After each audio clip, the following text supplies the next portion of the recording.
Caught me off guard with that. Caught me off guard with that. Wait. Hold up. What the fuck even is that? Is that just... That's noodles. Is that just ramen noodles with no broth in it and ketchup? Oh, it's the hot sauce? Sriracha? Sriracha, thank you. Jesus. What else is in it, though? Yeah. Is it just sriracha? Just the chicken seasoning and sriracha. No broth? There's broth in here. It just didn't look like it. Okay. Yeah, I got some broth in there. Didn't we talk about this before? Making ramen? Yeah. I think so. Well. Oh, yeah, we did, because I talked about my prison ramen that I make from Tony. Yeah. And I told you guys about how I use Italian dressing, and you were like, what? I've never heard that before. Yeah, I got to try that still. Nice. I got, what are you eating, Con? What did you barely make it to the show to make? Because you were cooking your dinner. Well, if you must know, I made myself I do. We got to talk about this every week. What's everybody eating? I made myself a lamb burger, Swiss cheese, sesame bun. Lamb. Damn. With some Checkers fries, but I added my own little garlic mix to it. Shout out to Sheila. She showed me a little recipe. I put a little what I do is I make the fries in the air fryer. Then once they're finished, you know what? Take down this recipe. Next time you buy some Checkers fries, right? If you have an air fryer, you put it in there for 375 degrees, right? 13 minutes. After the 13 minutes are up, you get some butter. You put that in a bowl. I prefer fresh garlic, you know what I mean? But if you have like garlic seasoning, that works too. But what you do is you put the butter in a bowl, maybe like a quarter stick. You melt that down. You add the garlic or the seasoning, what have you. Stir that up. You throw the fries in there. You toss it. Throw a little grated Parmesan on top. Mix it up. Call it a day. You said put the butter in a bowl? In a bowl. Okay, repeat everything you said after that. You still writing it down? I gotta do that. You know what's funny is I just bought a bag of Checkers fries last night too, and I just had some. There you go. Yeah, recipe. My dinner tonight though, I have a pot roast in the oven. Okay. I was gonna eat before we started, but I took it out. It had only been in for like 3 hours. It wasn't tender enough yet. So I don't roast my pot, but I'm following you. Mm-hmm. Yeah, you gotta do something. I've heard otherwise. He isn't roasted. That's something else with it. I don't roast it. Yeah, No. I don't know what you've heard. I don't roast it. Something getting roasted. It ain't the pot. I wish I understood. That's a more clever way of saying I don't get it. That's funny. That's funny. That's funny as shit. I just noticed your nickname too, Nick. Oh wow. Oh, you're on fire today, bro. Hey man. And we ain't 5 minutes in. Hey man, listen. Nickname the pod. How we doing, fellas? Con didn't even have enough time to change his from the last time we were on. Was that like... Nah, I thought about it too. I was like, click. He was sat there another 2 minutes and like, what should my name be? What should my name be? I said, fuck it, they won't remember, but y'all did. Yep. I'm all right, man. How are you? Well fed. There you go. I'm tired too. I went to an office Christmas party last night. That was my first office Christmas party ever. It was very nice. Didn't win me. They give gifts to all the employees. I got gifted a new pair of Beats Solo headphone 3s. Nice. There you go. Nice. Oh yeah. Shouts out to Tierra. They get different. Now wait. Now did they do that because they know you do music, or did everybody get the same thing? It was like a random thing. They were just like, it was a bunch of gifts in this really fancy hotel, and they said when they went by age, so the oldest got to get the first like dibs. So some people, like one guy who was sitting with me and Sheila, won like 2 TVs and $1,000 that night. Oh wow! Yeah, wow, that's crazy. I'm one of the youngest employees, so I was kind of like at the end of the line. And there was like a couple of gifts around, you know what I mean? I just grabbed something, you know, like the smaller boxy looking ones kind of always look like something cool. I'm thinking maybe it's like, I don't know, maybe like a electric shaver, some shit like that. Nah, Sure. Beats by Dre headphones. So I made that, and which was funny because I told Sheila all I want for Christmas this year was just some new headphones, some new studio headphones. There you go. The timing couldn't have been more perfect. Nice. Yeah. That's and then today we went and celebrated my father-in-law's 70th birthday. How'd that go? Surprise party. He was very surprised. He was very grateful. He even gave me a hug. So it was nice. Wow. Yeah. Progression. Mm. Oh, well, maybe I was going to ask a question, but that's probably a more personal conversation to have off air. There you go. I haven't left the house today. So there's that. All I did was put some plastic over the windows because it's getting cold up here. You know, that was today. I don't even know what I did yesterday. What did I do yesterday? That's sad. That is sad that I am that. I can't remember even what I did. Amen. Oh, that's hard. I gotta have a little something to keep me held over till pot roast. We are getting that Slim Jim sponsorship. We are working for it. All right, fellas, let's talk some wrestling. Let's talk wrestling.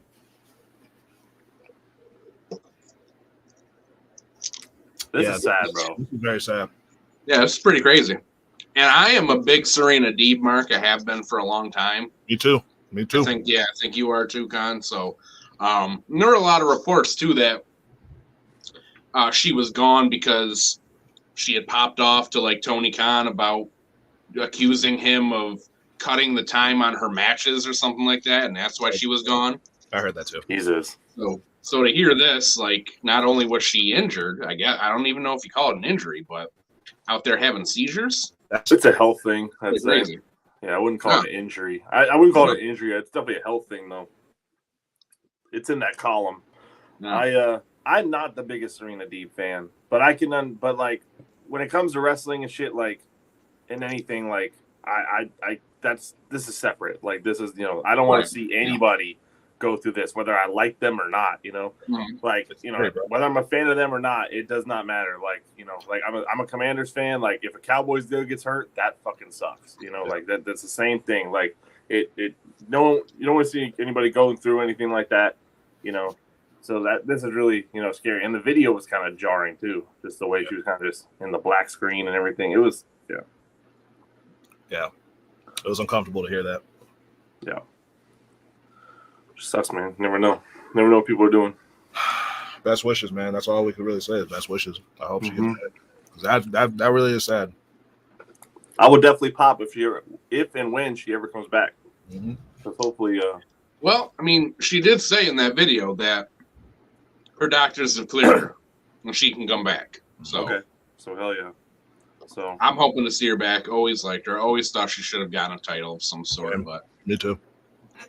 Yeah, I will generally cheer when she comes back, just knowing all this, because fuck yeah, let's get back to working, For real. Yeah, that's that.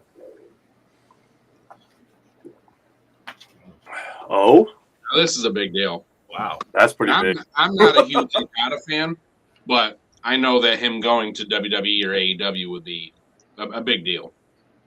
Okay. New Japan, they need to do something, man.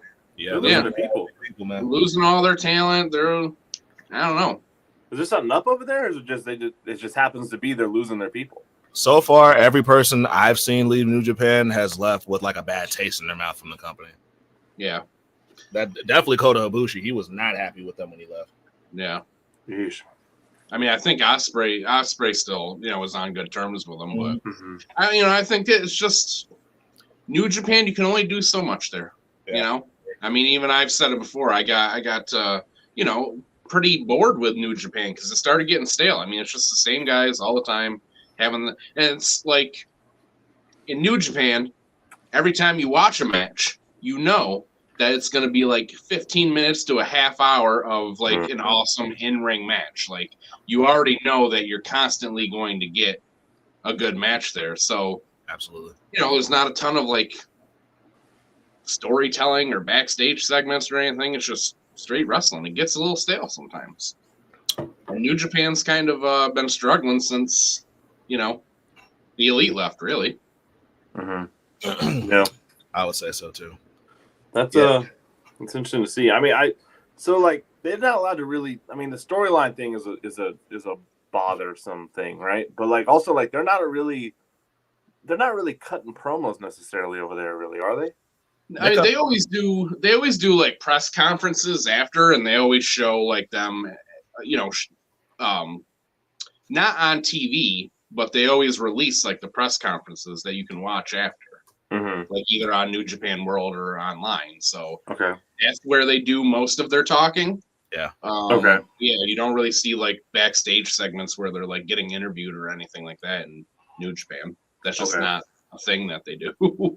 I think that's probably like a big reason why. I mean, you get into the company knowing that this is kind of what it is, but at the same time, it's like you kind of get you get, especially like a lot of the New Japan AEW crossovers and stuff. You kind of get a taste of something different, and you're like, maybe I should go that way. Yeah. Well, you also got to think like AEW. I mean, we've definitely been seeing it with probably since last year. Maybe even further back, but I know that it's been a lot more prominent in the past year. AEW and WWE more so, and I think I get what you were trying to say with the Nick was basically that New Japan does not focus on the entertainment aspect of wrestling whatsoever. Yeah, right. Yeah.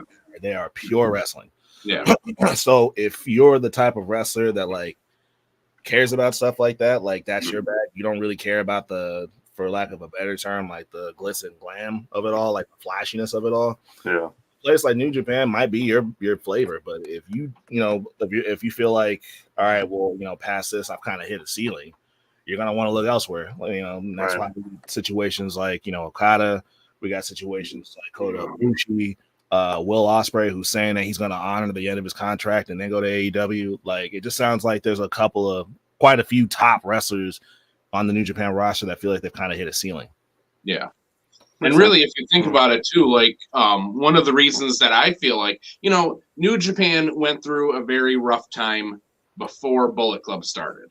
And then Bullet Club came in, and that's when they really popped off and got big. And it was because, and everybody was praising, because Guido is the booker, and everybody was praising him because it got so big. And one of the reasons was with Bullet Club coming in, they started to do more what they were saying, Western style wrestling, which was focusing a little bit more on entertainment and storylines. They're still having banger matches, but they were working that stuff in, and that's why they got popular.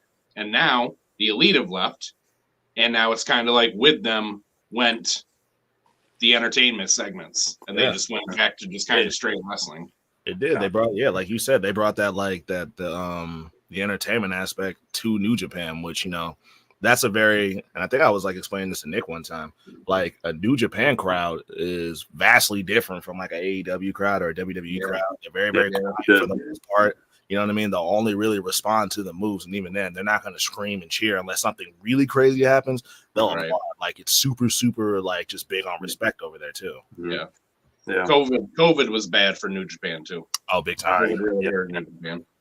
And plus, you also got to think, you look at a guy like Ospreay and you look at a guy like Okada, and put yourself in their shoes and go, all right, I've wrestled Ishii 1,000 times. I've did it. You know what I mean?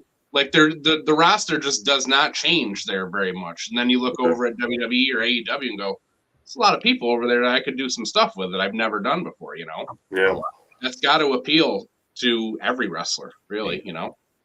I think too, it's like again, like I was saying, like with the AEW crossovers that they've been doing and anything else. Didn't New Japan do an Impact crossover at one point? Or am I tripping about that? They did a couple, maybe earlier in the year. Yeah, they did that. Yeah. No, yeah. So again, like they get like these breath of fresh airs, with seeing what the other side could look like, and it's like, okay, maybe this is where I'm supposed to be. Like maybe I'm supposed to be doing something like this more than what I am doing now. Where would you guys prefer to see Okada, in WWE or AEW? WWE. It's like I feel like he'd be able to. So like I feel like WWE's maybe sort of washed down their or they've opened themselves up to be a little more free. Yeah. With the Triple H reign, so it's like it's kind of hard to say like, well, if they want freedom, go to WWE, because that's what I was saying about Ospreay the whole time. It's like if you want freedom, you got to go to AEW, because AEW will just let you do anything. But it's like now it's like Triple H might let you do or get away with a little bit more than especially Vince McMahon would have done. So I don't know. I say WWE. I say hard to, a very strong WWE. I think that's how firm I am with that. My bad to cut you off, Nick. Just you're good. With Okada and like especially recently, just seeing how like if we're gonna compare, watching WWE compared to watching AEW as of late, and I've been tapping back into NXT too. By the way, it just looks like Triple H and Shawn Michaels it seems like they really have like a lock on every wrestler in the company right now. Like, WWE has so much momentum right now. They're in there. They're on fire. Like I've been enjoying WWE way more. Bro, we're gonna talk about it. Like just this past Raw alone, bro, they've really been in the bag right now. Yeah. And it just feels like Hunter and whoever else is involved. It just feels like they're now like what Vince wasn't able to do. Hunter's just like, it just looks like each wrestler is now finding kind of their own niche and finding like their own pocket and where they fit. Like, and every division to me, is like there's a story going on in each division too. You know what I mean? Like you got the World Heavyweight Championship with Seth Rollins, and now they've opened up this whole CM Punk possibility, and then you got Gunther and the fact that he's the longest reigning Intercontinental Championship. You got that. You got the tag team. What's going on with the tag team championships and. Like it just seems like there's something for everybody in WWE right now. So if you asking me, I'd say Okada that's put in WWE. And honestly, like even if, and this is just a big hypothetical because I don't know, even if they were to say, hey, you know what, let's just put him in NXT, I don't think he'd have an issue anywhere he would be at. I really don't. I think he'd shine wherever he would be at, and I don't think that it would do anything to his stock. On SmackDown, Raw, or NXT, I don't think it would matter. WWE really has just been on fire as of late. I also would say WWE, especially because again, I mean, even as a fan, I look at both rosters and I go, he goes to AEW and then what?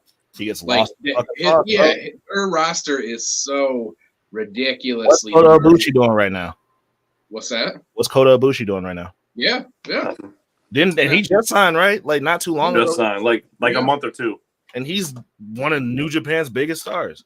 Yeah. So I just AEW's got so many people right now they're just not using well or have no direction or anything like that. And I feel like if Okada went to WWE, he would finally be the one. He'd be the first ever Japanese WWE World Champion. I think so. I think Triple H would put him in that position. I think if Triple H was in charge of WWE 10 years ago or 5 years ago, whatever, Shinsuke would have been world champion the first one.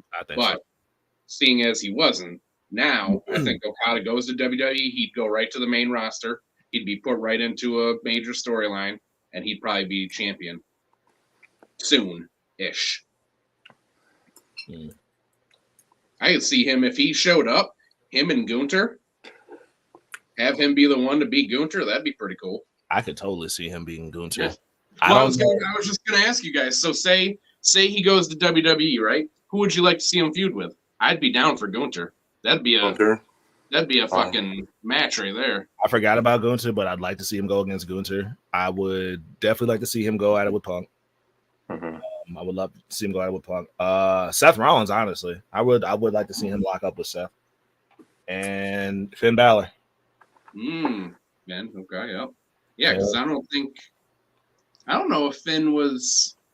Okada might have still been a young lion by the time Finn left, so I don't know if that match ever happened. This one might be a little bit left field. I would be interested in seeing what Chad Gable could do with Okada. Oh, Gable's been cooking, bro. Like aside from the goofy shit, which I mean he's really good at, he's been cooking a lot as of late. Yeah.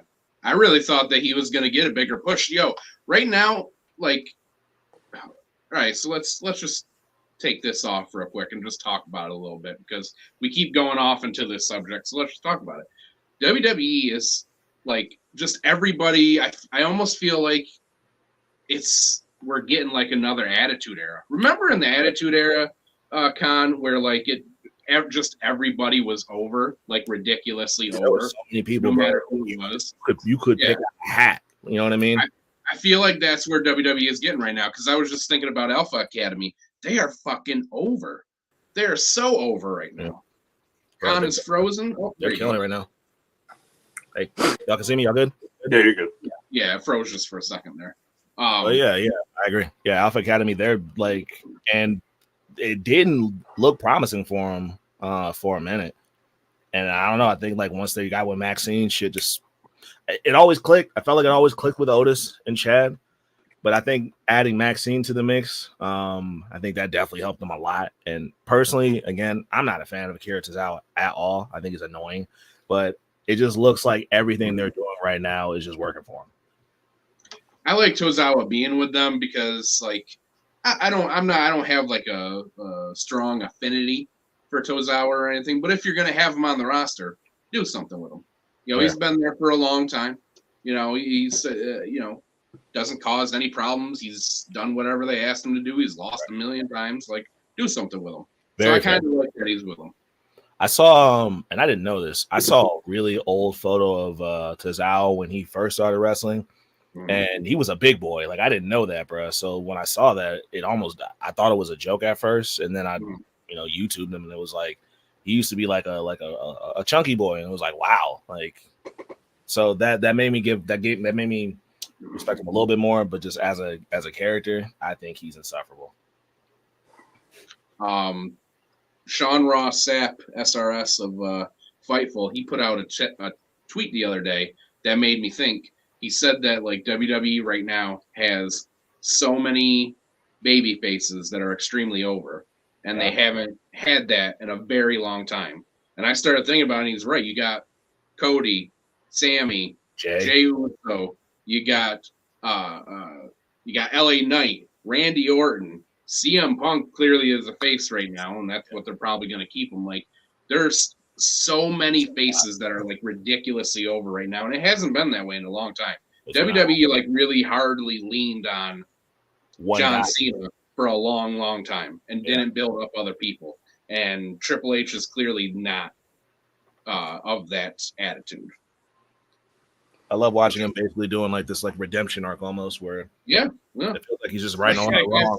That text I sent like about like, does he ever just go over to Vince's house? And he's like, oh, yeah, you were selling out the arenas with that 24/7 title, weren't you, Dad? Oh, you weren't? That's crazy. Man. I mean, they're selling out right now. That's all I'm saying. It's good to see, man, because, like, I remember a couple months ago, I don't remember if we were talking about it on the pod, if we were talking about it in, like, a text or whatever. We might have been talking about how we feel about the current products or whatnot. Mm-hmm. And I think the last two times we did like I guess you could say like a little wrestling check-in. I think the last time we were all kind of like, yo, like wrestling's just kind of dry in general. Yeah. And before that, we were like, I ain't gonna lie, like AEW's kind of got it right now. WWE's kind of meh. And now I don't know how it is for y'all, but for me, like, don't get me wrong, like AEW's been killing it with this Continental Classic. And I do like the fact that they are starting to kind of open up more about with this Devil storyline. Like, it looks like they're starting to heat back up. Mm-hmm. As we said earlier, WWE's just been in their bag as of late. Yeah. Yeah, no, I agree with you. Like I said, I think WWE has a ton of momentum right now. I'm really enjoying every time they're on. And AEW, like, while I still watch and I still like enjoy what I'm seeing, like I told you guys in the text, I'm just super frustrated with them right now. Yeah. You know, they make some weird choices with storylines. They have so many people who just aren't being utilized at all, just sitting around that could be doing so much more. And I don't know. I'm super frustrated with them right now, but I'm hoping that something changes. Same. Nick, what say you? Yeah, I was thinking back maybe like a year and a half ago, where it was like I felt like I couldn't even watch WWE just of how the product was. That was a couple months ago. I remember you saying that.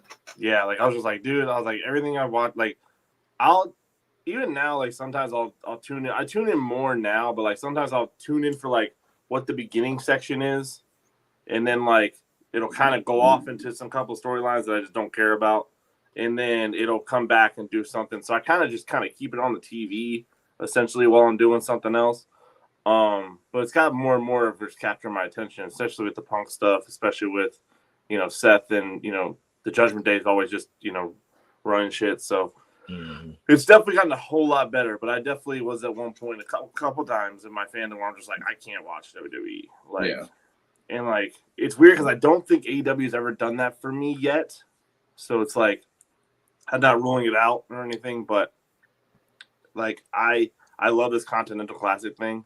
I didn't get it when they understood it. I like when they announced it, but now I'm seeing what they're actually doing, and it's fire as hell. Bro, what I like about the Continental Classic is that I don't know, maybe y'all have noticed it too when y'all watch it. Maybe y'all watch for different, but I just noticed what I enjoy about it is that each match feels different, depending on who's in the who's competing. Yeah, and then on top of that, it just seems like there's a lot of different stories being told within the tournament. Like you got Eddie Kingston, who I was just catching up on Collision. He kept he was 0-2, and I think he just beat Claudio. So you got his story in the Continental Classic, you got Mox's story, and then you got Swerve and his story, and now they're about to kind of collide. I'm really you got Daniel Garcia, who's lost 3 straight matches. Daniel Garcia, you got Bryan Danielson. There's a lot of stories being told in this tournament. I like that a lot about this. Yeah. I love tournaments, so I'm down. I'm enjoying it. I still don't really like the end game of having 3 championships and being the champion in all 3 of them, or is it 1 title or is it? I don't really like that because I think it's confusing. I find it confusing, and I think that other people are going to find it confusing too. Yeah, I'm confused. So, are they going to merge all 3 belts, or I don't think that's what it's sounding like. Whoever wins this is going to be the Ring of Honor champion. They keep saying Triple Crown. New Japan Never Openweight champion, and they're going to be the first ever AEW Continental champion. And the whole point of this is to be a Triple Crown champion because All Japan did that in the 90s, where they took 3 titles that were in different organizations, combined them, and said, "Oh, you're a Triple Crown winner. You're the Triple Crown champion." Now that's fine with either outcome. If they decide to just put them all together as 1 belt, or if they decide to just have the guy carry 3, I'm cool with that. I just need them to clarify what that means. Right. Yeah, exactly. That's exactly what I mean too, Con, because if you think about it, if you're saying, okay, the person who wins this, you're the champion of all 3, right? Yeah. So do they defend the championships individually then? Or and you just defend the Ring of Honor championships? Or are you saying every single match you're going to be a champion in 3 companies and you're instantly a Triple Crown winner? Because I don't like that.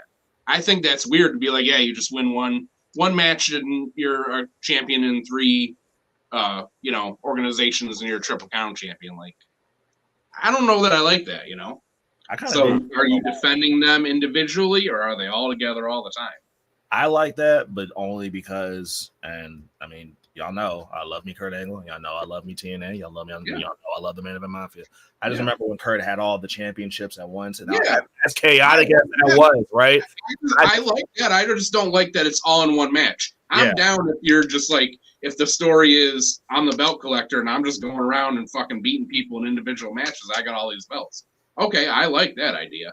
I just don't like the idea that you're a 3-time champion. 1 match for all 3. I got you. Yeah. Okay. So that's the thing is I don't feel like it's 1 match because you have to go through the entire tournament in order to get you have to fight 5 people. That's true. Yeah, for this one, but we're saying afterwards, after this tournament is over and somebody is the 3 champions, from then on, how does it work? I don't think that's how it's going. I personally don't think that's just how it's going to work. I think it's the same way where MJF right now he's the world champion and he's the ROH tag team champion. Despite the fact that it's a tag team champion, he defends that thing on its own. He doesn't defend it and then lose all of his titles. I mean, they could do something like that. I'm down with it if it's that way. Yeah, I don't think it's going to be that way. I think if anything, I think it makes the tournament that more exciting that whoever's going to win it is going to win all these belts. And then they're basically going to be the fucking guy because now we got to watch them defend it in Ring of Honor, in New Japan, and in AEW with 3 different companies' titles. So I schedule, boy. I find it really exciting that it's going to be fucking. I mean, the Triple Crown thing is I don't know if I agree with that definition all the way, but you are carrying 3 titles around. So yeah, that's a little. I don't want to feel like I was nitpicking, but that because it's like that's cool to have that title, but like I thought Triple Crown meant that you earned all 3 belts on one show, one company, right? That's where I'm at. That's where I'm at with it's like so that Triple Crown is a little, is a little much for me, but yeah, that's like saying a guy is a Grand Slam champion because he won 4 titles in 4 different companies. Well, no, that's not how that works. Really, yeah, you gotta win them all in the same company, and then you're a Grand Slam champion there. Yes, that's how that works. Yeah. We keep talking about doing this, and I'm sure that we're gonna do it in the future. We keep talking about doing the dumb wrestling take of the week. Oh yeah, making fun of people. Damn. So yeah, we did talk about doing that. Damn. Yeah. So we talked about this in the group text. My dumb thing of the week was somebody was like, "Oh, here's the Continental Classic, just a reason to have a bunch of matches with no story." And I'm like, "Yes, the story is that there's a tournament, and when the tournament's over and you win it, you become a champion. That's the story." What the thing that I hate like so much about people who say shit like that is, I get that wrestling is entertainment, like I do, but you cannot just be like, "Oh, it's just got to be all entertainment." At the core of it, at the core of professional wrestling, the whole point is these people are going into the ring. They're going to fight each other to see who is the best, and the point is to become a champion so that you can be the best and have the most money. It is at the core, at the base of pro wrestling, it's a physical contest. That's what it is. Everything else is just, the stuff that makes wrestling fun and interesting. But at the core of it, that's the whole point. That's like watching like the fucking Super Bowl and being like, what's the story here? Right, exactly. Why am I watching this? Hey, that's the thing is all right, this is a SpongeBob reference. When the dude walked in and was like, "What's the theme here? Underwater?" Sassy bitch. All right, bro. Where's the pizzazz? It was just such a weird take to me. Like the story is to become a champion. Like did you say that like when King of the Ring happened or something? Like what's the story here? The story is there's a tournament to decide who's the best. That's the story. Not everything has to be like some intricate fucking 6 months. Yeah, bro. The Coen brothers don't have to write the storyline of a fucking tournament. Right? Yeah, like, fuck out of here. The whole point is this is a contest, and they're trying to win a contest. That's this story. There are plenty of other stories happening in the company, but that is what this one is about. Yeah, not to mention in the beginning of this episode, we just talked about. I just got done saying that there's a couple of stories being told within that tournament. Yeah, the one that you just named being the main one. Yeah.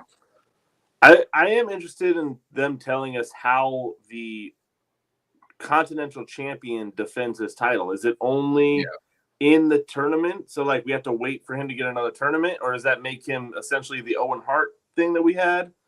I don't like, because that Owen Hart thing, like, it's cool that you did that and, you won it. But, like, you get a trophy, you get a belt, and then you wear it for, like, a week, and then you never see it again. Yeah. And so it's like, is that what the Continental Champion's going to be? I hope that's not it. I don't really think you can do that, because if you're saying that the only way you can become a champion is by winning a tournament, then you're saying in Ring of Honor, every single time there's a world champion, it's somebody won a tournament. Yeah. And you just wouldn't be able to do that. You wouldn't be able to have storylines or things like that. So it can't be that. And also, like, if you win, like, let's say Eddie wins it, right? And he gets the Continental. Does he carry that thing around until the next Continental Classic? Like, that's what I'm saying. So it's like, it makes that title meaningless if you're just going to carry it around until the next tournament. He can't be touched. He can't fight for it. He can't defend it. He can't do nothing about it. So what? Like, so that's what I want to know about that too. Like, what's the future of this? Because, like I said, if it's just the Owen Hart thing, you might as well not even do it at all. It might as well not even be a thing.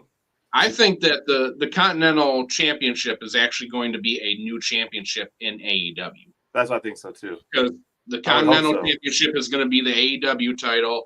Then you got the Ring of Honor World title, and then you've got the New Japan title. Yeah. So the Continental Champion will be a champion that can defend that championship. It's not going to be just, you won it because you won this tournament. That's now if they do it. If they do it that way, then it makes it better too, because then like let's say Eddie gets it, but then he loses it to somebody, and then that person loses it to somebody else. Then when they do the next Continental Classic, he's already an entrant. You know what I think? And this maybe it's a hot take. I don't know. Maybe we'll see. I think it would be really cool if for this tournament instead of it being like, the format that it is now, it's a whole new belt, and with New Japan, Ring of Honor, and AEW still being involved, just make that belt and just make it so that like you can go within different companies and defend that belt. That's true that too. Would be a cool concept. That'd be a really cool concept. Yeah, that would be cool. Yeah. Like it's not a company belt. You could defend it in New Japan. You could defend it in Impact. Like if all these companies, it would be cool if like all these companies were just in on this specific championship where it's just like, hey, if you win this belt, you can go to these companies and defend it in any of these companies. And if you lose it in that company, guess what? That's where it's going to end up at. So that's pretty cool. First champion could be an AEW champion, and then the champion that beats him could be a Ring of Honor champion. And like, I think that'd be a really cool concept. That'd be cool. Yeah. All right, Nick, I didn't get your who would you like to see Okada feud with? Brokada.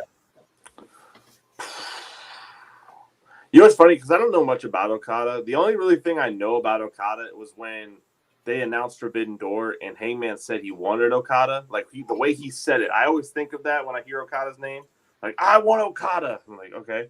And then I don't think it happened. I think like Okada got injured or something. Like he couldn't come. He couldn't wrestle. So, well, for a very short briefing for somebody who's not hip to Okada, and this is a super short briefing. He's a New Japan wrestler. He obviously got his name in New Japan. His name started to get a lot of notoriety. It already had notoriety, but it definitely what the sauce that was added to that was when he had that match against Kenny Omega. Am I right?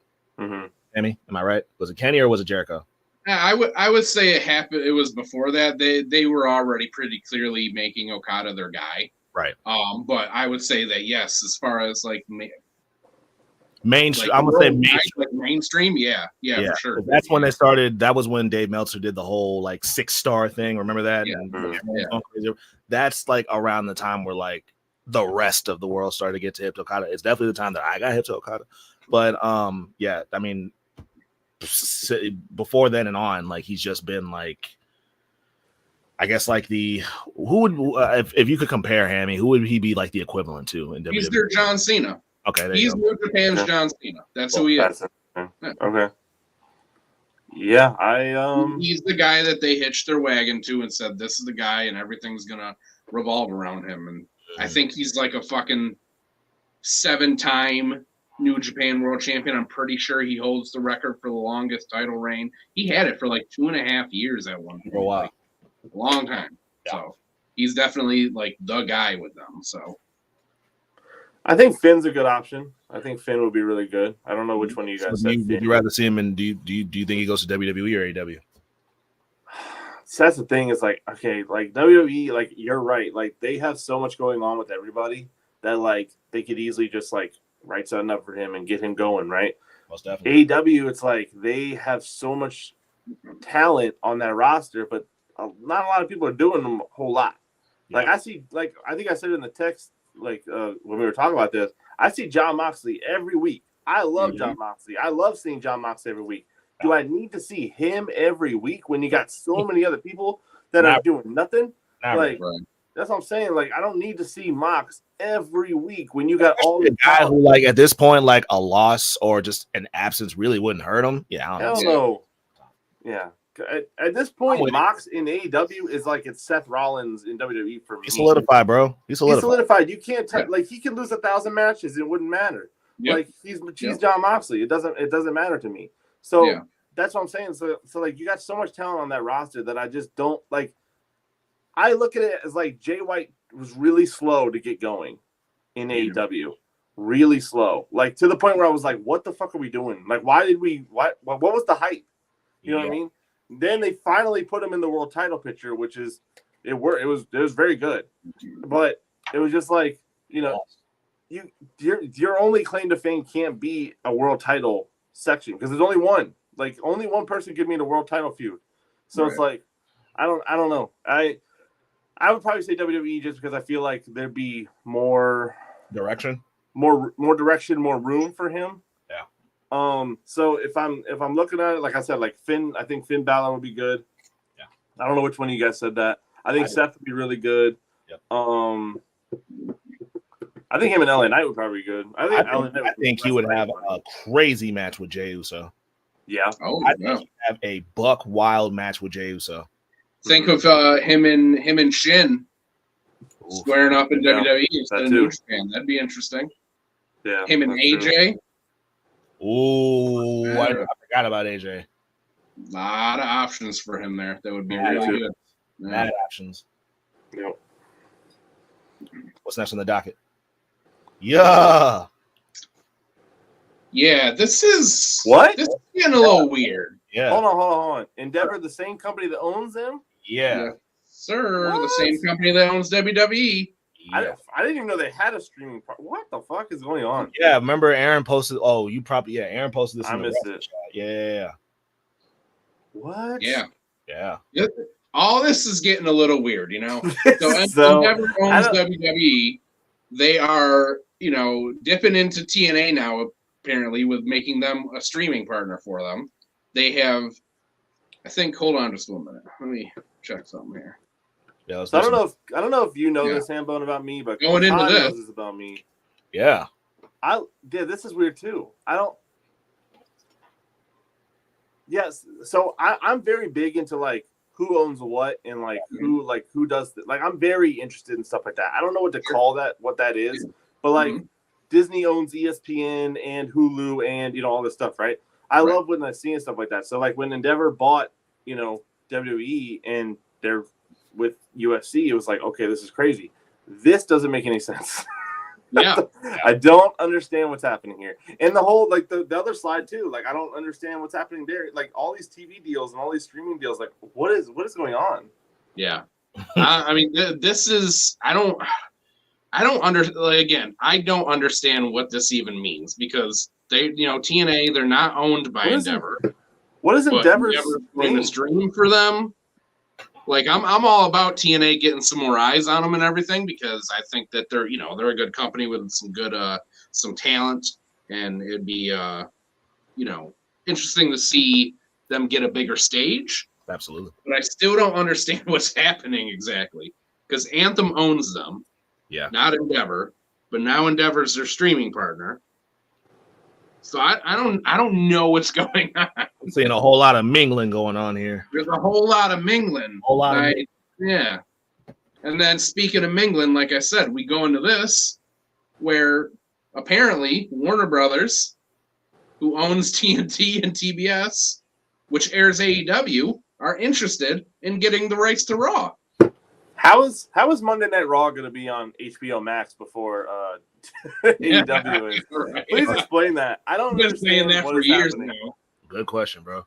Yeah. I do not understand. Was Fortune part of the rebranding New Line? See, Nick immediately had to educate himself on what's happening here. No, bro, Nick. I never heard. Yeah, I never heard. He says he's into that shit, bro. He's really into that shit. Like he'll tell you. I am, bro. Like so, like I don't know. I've never heard of Endeavor streaming service. So like I don't. Yeah, like, that was the other thing I don't know either. What do you mean? Yeah. Where? That was my question too, because I used to subscribe to TNA streaming service. Yeah. I don't know if you've ever subscribed to it. It ain't that great. So apparently it was an old streaming service called New Lion, which I've never heard of again. Nope. And they bought it. Endeavor bought it like back in 2019 and switched it to Endeavor streaming. But what's on Endeavor streaming? I know nothing about that. I've never even heard of it. Yeah, that's news to me. Oh well, let's now we gotta look. I've never even. I mean, let's be honest. I had never heard of Endeavor until they bought WWE. So they do business consulting. What the fuck is happening? Mm-hmm. Over-the-top platform provider, customizing streaming applications for network and major sports franchises. What major sports franchises do you have? Platform services. Launch, monetize. They're on. Oh, they have the Roku channel. Hold on. Evidently. Live stream performances. Frequency. They partner with Frequency directly to customize their own channels and launch monetize. So they're trying to be like Roku channel, which is like the thing built into your TV. That's interesting as shit. I don't understand I've never heard of Endeavor Services streamings. Raw being with Warner doesn't make any sense. I really don't think this is going to happen. That's my take, by the way. I don't think this is going to happen. What, WWE there? Raw going to Warner Brothers. I don't think that's going to happen. I think they probably had a long conversation. I think they like really brought in Triple H and Nick Khan, and they really had a whole meeting about it. But they're not going to do it. I mean, unless AEW is looking for a new home, but like, I mean, I guess their contracts are going to run out at the same time. It has to be, right? I mean, like you can't. Can you have two wrestling companies? I just looked. Endeavor Streaming maintained contracts with former New Line clients such as Univision, Sky Sports, the NFL, NBA, UFC, and the Big Ten Network. Endeavor then announced it would be managing the WWE's WWE Network subscription as well. And then on January 5th, 2024, Endeavor Streaming will start distributing TNA Wrestling on their TNA Plus subscription service. Okay. Well, what does that mean, though? They don't understand what that is. They already have a streaming service. Are they just absorbing streaming services, basically? Does that mean WWE's getting away from? Well, yeah. Well, that's what that means. That means that like they're gonna take away the TNA streaming service and make it with Endeavor. But why would they do that? Because they already have WWE. Right. Yeah. That doesn't make much sense to me. I don't know. Interesting. Who trying to crack this caper? Yeah. I'm gonna be looking into it. I've been looking into this thing right here for a while. As soon as we're off air, Nick's gonna be Googling some shit. Wikipedia would be my best friend, bro. Trying to figure everything out. Yeah, I don't think that this is gonna happen either. I'd be very surprised because, I mean, it sounds to me like AEW and Tony Khan have a very good relationship with Warner Brothers. It sounds like Warner Brothers has been very happy with what they've gotten with AEW. You can say whatever you want about, attendance and all that, but it doesn't matter because, like I said, they get the best ratings on these channels. Right. They do. They're a glorified rerun station, TNT and TBS. Like, there's no reason to kick off a proven original content company, and I kind of just alienate them after they've been so loyal to you to the point where they name championship titles after you. After their thing, yeah. What do you do with those? Yeah, fucking you rename them. That's my thing too, right? So let's just say AEW does leave. A, what do they do with those TNT TBS champions? Two, what does what was my second thing? Where would they go? Like, why would Warner Brothers get rid of 3 TV shows and pick up 1? Right. Raw's not that popping. There's not to cover 3 different time slots. Right. Of nothing but live stuff. Because like you said, all they do is show reruns. More Big Bang, bro. You already know what they'll do. Yeah. TNT shows basketball. That's their biggest thing. TBS, I don't think shows basketball unless there's they show King of Queens. King of Queens. They show King of Queens. Exactly. They show King of Queens. So what are they going to show when they're not showing King of Queens? Raw? There's no way. And they show. What's that show called again? Modern Family. They show Modern Family. There you go, Modern Family. Modern Family. Put out some more, some Young Sheldon. Young Sheldon. Big Bang Theory. Yeah, the young fucking Sheldon. And the Meg. I never liked that show. The Meg. And DC movies from 5+ years ago. That's what we're putting on. The Meg. Occasionally they show Star Wars. The Meg's on there all the time. I don't understand why that movie's on so much. The Meg? Is one about to come out? The Meg, yes. Yeah, the Meg 5 when he goes to the dentist. Meg 5. He goes to see his podiatrist. Where's that from? That's from a Family Guy when Jafar gets glasses. Oh, Jafar might need glasses. Number 1. Better or worse? Can I see number 2 again? They're about the same. Number 3. Number 4. Number 4. Oh yeah, this is crazy. And he's finding people. Yeah. He's out here, bro. Yeah. He's a sick. So, I mean, we found out, that Danielson was on the committee, the what's the word? The disciplinary committee or disciplinary committee for CM Punk that decided to let go of him. And now it seems like he is just on. They're just forming a disciplinary committee, and he is on it. And he's going around finding people for complaining on social media. Read the first line of the article. Bryan Danielson. If someone poisons the social media water hole, what? Just imagine like Danielson just walking up to different like wrestlers, just like wagging his finger and his hand on his head. Right? Yeah, like how does that conversation go? Yeah, bro. Danielson's in an office, and you're like, all right, you got to go. Danielson's calling for you. You got to go to the office. Nah, in my story, he's just sending a DM with a dollar amount. Like he's just like 5,000. Yeah. My story, he's got kombucha on his desk. My story. He sends you your tweet and goes $5,000. Yeah. He's definitely apologizing for it. Like, I'm sorry I gotta do this, but he is company policy now, you know. As he's typing on his MacBook in his hemp MacBook cover. Hell yeah. You know he loved that hemp. I don't know how I feel about this, because there's part of me that's like, that's pretty whack. You know, why is it him? Yeah, why him? Dude, TK loves Danielson. We've already discussed this. Yeah, I know, but I'm saying loves this dude. Why is it him? You know what? It's funny though, because Kevin Nash recently said in an interview, they were talking to Kevin Nash, they were asking him about the whole CM Punk thing and Danielson being in it, and he literally said, if Bryan Danielson was in it, then it was probably the right call. He was like, Bryan Danielson is one of the most level-headed people I've ever met in my life. Okay.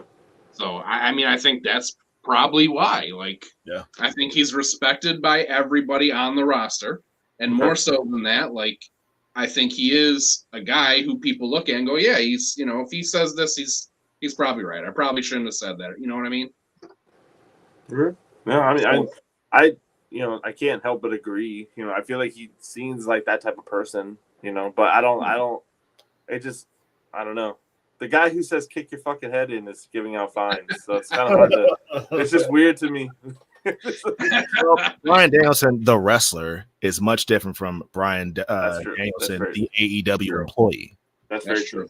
I feel like Bryan Danielson, the wrestler, is Bryan Danielson, the human being's intrusive thoughts coming out. Low key, like, bro. That's what his character is. Pretty much. This is wild thoughts being let out in a very like a safe a safe setting, a wrestling ring. It's controlled. The chaos can't go anywhere past that ring, and he's cool with that. That's his happy. Past that, he might be one of American history's greatest monsters, but in wrestling, yeah, no, with you. Yeah, so I don't know how I feel about it, because, like I said, it's kind of lame. But at the same time, it's very Elon Musk. It's very Elon Musk. How so? Explain that. Elon Musk told everyone on Twitter that they can't talk about him. Oh yeah, well, you can't say bad things about me. There's part of me that feels that way, but then the other part of me goes, you know what? Everybody criticizes AEW for allowing the inmates to run the asylum and do whatever they want and not having any structure. So maybe this is AEW trying to do something. Some of them will, yeah. So I get like what Britt Baker just got online and tweeted that AEW and giving her no TV time. You got to put a cap on shit like that. That's what that was. Yeah, that it's stuff like that where they're really cracking down. They're cracking down on the like, oh, I'm not getting booked well. I'm not getting. Like, you can't go out there and say that. So I mean, that's wild, bro. Because like, I mean, and you watch WWE, and like when it comes to like, I'm the type of wrestling fan that like, you know, when they started letting us, you know, see what goes on backstage, you know, that some people were turned off. I leaned in, like, I want to know like what makes everything about this shit tick. I'm watching, right? So I love learning about the backstage shit. I think I'm about to lose my train of thought. Fuck, man, it'll come back to me. Keep going. Got you. I'm somewhere with that. But yeah, I mean, I think it's a good thing, because I do think that AEW, one of the things that people criticize. I remember. My bad. I remember now. Yeah. I was saying that I love the fact I love learning backstage shit. You know what I mean? To the point where it's like, if I see like, I don't know, let's say like for lack of a better example, let's say Drew McIntyre and he's doing like a podcast, right? He's a WWE employee. I'm probably not gonna watch it because I want to learn like the good, the bad, the fucking indifferent, right? A WWE employee ain't giving up the fucking tea. No, right. They're not gonna give up the fucking tea. They're not gonna. They might like hint that they might be frustrated or some shit like that, but ain't much getting out. AEW wrestlers will literally tweet from their phone how the company is pissing them off. They'll say like, and to me, that's kind of wild. Like you can't do that, bro. Like that's a job. Like you can't if you work at like and just for the lack of for example, if you work at Subway, you can't go on like Twitter and say fuck Subway, fuck Subway, fuck Subway, and actively giving you a check. Like that's wild. Yeah. So I always thought that was kind of just a nutty aspect and we've seen it multiple times. Like again, Britt Baker, it's like if I'm Tony Khan, like I'm really gonna be fucking pissed that you put that out there, bro. You could have came to my office and maybe she did, right? But like you still shouldn't have tweeted that shit if you work for me.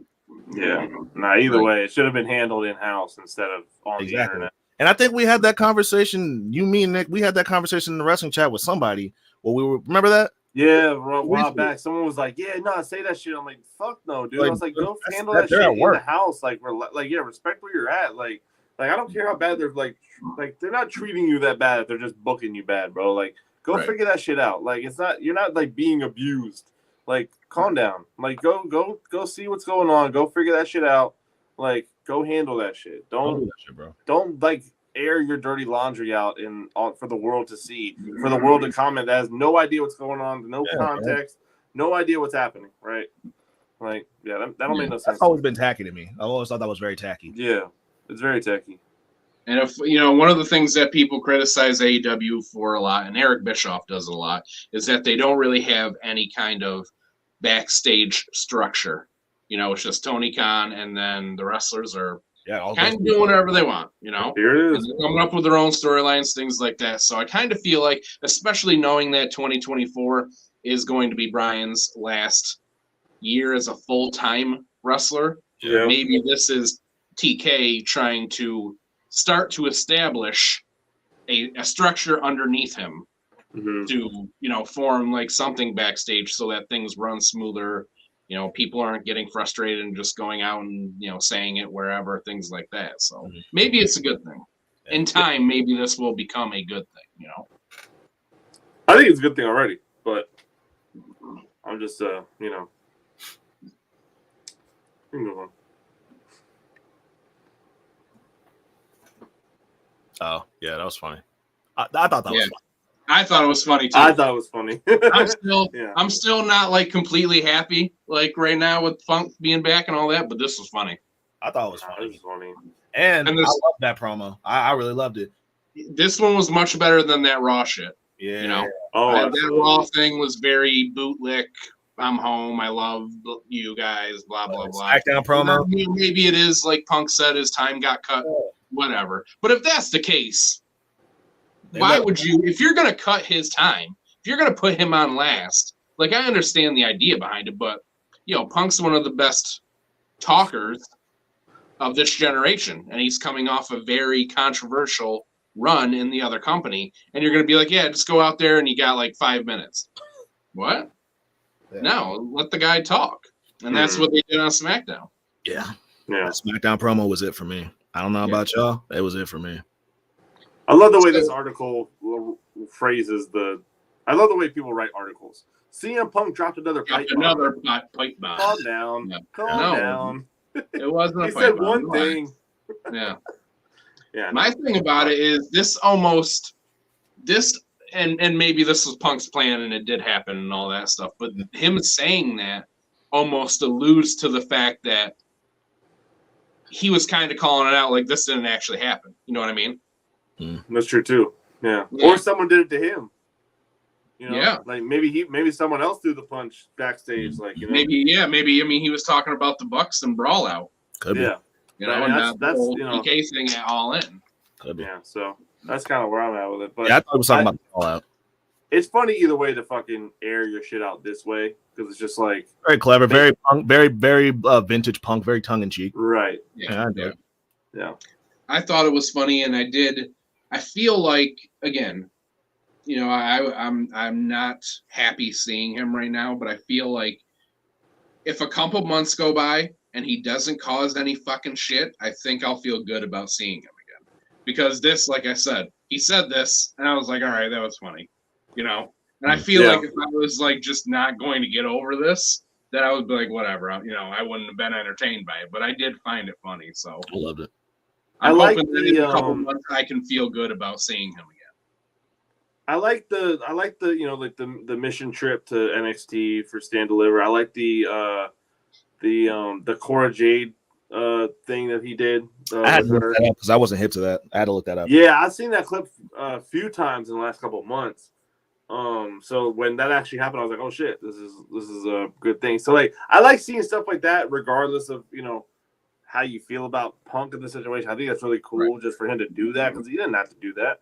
You know, to do that, he can stay away from Cora Jade as much as he wants, but he decides to go do that anyway. So I there's some cool stuff that's going on, but there was also some cool stuff that happened in AEW. So it's like we gotta let this ride. Right. It's like that's what I was gonna say too, Nick. Like we're getting the CM Punk love fest again, but this is what he kind of does. You know, he comes back, he's great for a while, he loves everybody loves him, and then a couple months later, things start changing. So that's why I'm feeling like I need to give it a couple months before I can even trust this motherfucker again. You know what I mean? I don't need him to fucking let me down again, because I'm already to the point where I'm like, this guy has let me down as a person, not just in wrestling, but as somebody I looked up to, you know?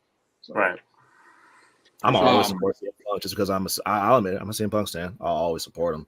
I'll call him out on the shit when I get annoyed with him and shit like that. I'll, you know, like I've said it before, like when he was doing all the Instagram story shit, I was the first one to say he needs to shut the fuck up. But I'm always gonna stay Punk.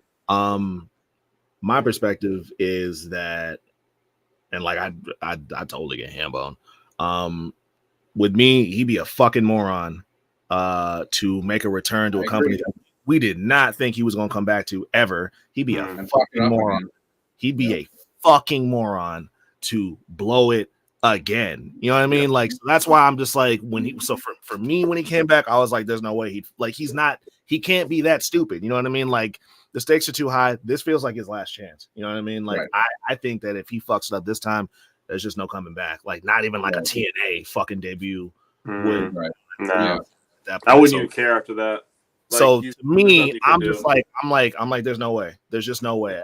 I feel like if he wasn't hip before he had his little meeting with Paul Levesque, somebody in the mix was like, you do realize what happens if you blow this. And I'm just under the impression that something in his head, like a light bulb went off, and he was like, I got it. So I'm with Hambone. I totally understand it. I'm arrogantly saying he's not stupid enough to blow this. Yeah. I hope that's sure hope case, so. You know? I sure hope so, bro. I love that. I was just throwing that in there, you know. Well, hold on, bro. Share. What was he like? How so Cricket, you know, every week usually. Well, not every week. 2 to 3 times a month. Since they are one of the biggest sponsors for WWE, WWE will send a wrestler to a Cricket store in whatever town they're doing Raw or SmackDown, and it's a free meet and greet. Nice. So I went out there. It was about, again, Albany. It's always Albany. Every fucking meet and greet I get is in Albany. So I drove out there. So it's 2.5 hour drives, and I showed up 3 hours early. Damn. Because I've heard like other people say like, yeah, I went to one of these because it's only 2 hours, 11 to 1. That's all it was. Yeah. And they're like, yeah, I went to it, and you know there were so many people. 1 o'clock, they were out of there, and I stood in line forever for nothing. Damn. So I, not gonna get a lot of chances to meet Sami Zayn, especially for free. So I'm like, I'm gonna show up early. So I got out there. I was only the second person there, second person in line. So waited 3 hours. And then got in there. They were doing all kinds of stuff. They were doing all kinds of giveaways. They were giving away tickets to the Raw. They were giving away a chair that was signed by Sammy from the last pay-per-view, whatever it was. They were doing all kinds of shit for it. So he got there on time, started on time. I went in there. He doing all the stuff. And he was very nice, very humble guy. He did actually talk to everybody and stuff. He didn't, wasn't like, oh, just hurry up and get through or anything like that. They weren't rushing people. Right. They were allowing people to talk to him and stuff. Oh, yeah. So we talked a little bit because back in like 2009, there used to be an indie promotion here where I live called 2CW. And anybody who, That sounds familiar. Keep talking. Yeah, sounds familiar. Squared Circle Wrestling, so they called it 2CW. Okay. Anybody who is a big star in wrestling right now has gone through 2CW. I saw Kevin Owens there. I saw AJ Styles there. I saw Claudio there. I saw Kenny and the Bucks there. Anybody, wow. I saw Brody Lee there. Anybody who's a fucking name right now and makes a lot of money went through 2CW at some point. Shit. There used to be a guy there, and I would see him all the time named El Generico, and he kind of reminds me of him. Yeah. So me and Sammy had a little chat about this guy who reminds me of him. And, I just kind of told him, I was like, I used to watch this guy, reminds me of you, in an indie promotion 15 years ago. Met him a couple times back then. He was very nice to me. And I heard that he made it pretty big. Oh, that's so it was pretty cool to see it. And he was like, oh, okay, so you've been watching wrestling for a long time, right? And I'm like, oh, yeah, I've been watching for a while. Yeah. And then we just kind of talked about that because he had heard that they went out of business and, they did. And he was asking me about that and if I knew what like the owners were doing now and things like that. So we just chatted about that a little bit and then I had it out. But yeah, It was very cool. I even walked away like, to let the next person go. And he started talking to me again and like brought me back. Oh shit. That's cool. Nice. Yeah. So you became his dog. I became his dog, I think so. That was the other thing. He was very happy to see that shirt because that shirt was actually Sammy is Syrian, and he does the whole Sammy for Syria thing every year where he, it's a charity where he puts out, they're like medical, not facilities, but like medical vehicles. Mm-hmm. Okay. So that people there can get medical care when they need it. Right. It's a charity that he runs and everything is donated. And last year they made this shirt and all the proceeds from it were going to Sammy for Syria. So I bought that, and he was like thanking me for buying it and all that. I thought it was a cool shirt, but it's cool that it goes to charity too. But he was excited to see that, which was cool too. So yeah. I never asked you, Hambone. Are you more of a photo guy, or are you more of an autograph guy? So I have to get both.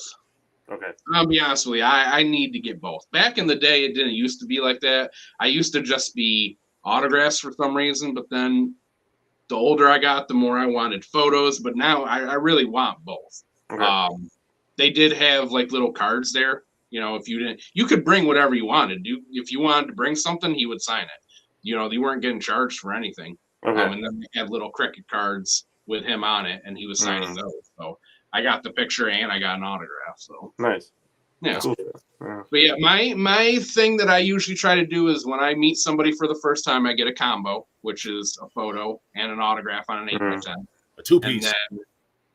And then what I like to do is if they ever come around again, I print out the photo of us together and have them autograph that. And that's what I like to do. That's what I like to have on my wall. Okay, that's cool. Yeah, that's pretty cool. That's cool shit. Yeah. So that's the headlines. That's what we got there. What's next? What's next? You guys want to do some drip or drag? Look at some new T-shirts. Do it. Yeah, bro. I feel like laughing at something terrible. Oh boy! Oh boy! Is that Abaddon? Yeah, I like the shirt. Oh, no, that's like that. Never mind. That's a pleasant surprise. I love it. Yeah. I was ready to shit on it. Yeah. I'll say this one's drip. I like it. Yeah, that's a drip. Yeah, bro. I like that. I like that Abaddon's on TV too. I want her to stay on TV. Like I like her as a wrestler. I like the character. Excuse me, I should say them. Mm-hmm. They are them. But yeah, I like the character. It's weird. It's different. I think that they are an interesting in-ring wrestler. I like this whole thing between them and Julia, who's the spookier bitch. I kind of like that. Right. Yeah. I just hope that they keep him around instead of just bringing him back for Halloween, which seemed to be what Tony was doing every year. Yeah. So. Nah, this shirt is hard, bro. This looks like House of a Thousand Corpses or like a concert T-shirt. That's tough. Yeah. Mm-hmm. Yep. I like it. That's definitely a drip. And I like the font for Abaddon too. It's not like some just bullshit typeface font. Like they actually came up with. I've never seen that font before. Yeah. Yeah. Caught that for real. I like that a lot. Yeah. I was ready to hate. I kind of like that too. Wow. How's that? I don't hate that. I like that too. It reminds me of like the bootleg shirts that we talk about all the time, like the Cash Money. I like that too. Wow. Yeah. I was ready to hate. Okay. Especially that top font. That top font. I like that. Yeah, I wish they had done both of them like that, though. Yeah. I wish the Garcia was like that, too, but I still really like this. I'm not a huge Daniel Garcia fan, but I like this shirt. Mm-hmm. Yeah. No, it's cool. Fuck yeah. Everybody's two right now. Surprising con right now. Yeah, bro. I'm pleasant. Hey, shit. Okay. 2 right now. 2-0. The last one got to be trash. Let's see it. I got 2 more. We got 2 more. I usually do 2 AEW, 2 WWE. So we got the AEW ones. All right, WD, what you got? Oof. Nah. I like this one too. No, I don't. No. I don't know about that. I feel like if it was black, it'd be fine. The white don't bother me. Just the design is just super busy. It's a lot going on. Well, the thing that I like about the design is I like how big it is. Usually, shirts, their designs are like just up here. They're very small, but I like that this is a full fucking T-shirt design. You know? Yeah. I'm undecided on this one. I don't because it's not bad. Like it's not bad. I don't know. I definitely wouldn't wear it. I don't like it on like I'm saying if it was on a black T-shirt, I think it'd be better. That's just me. Yeah,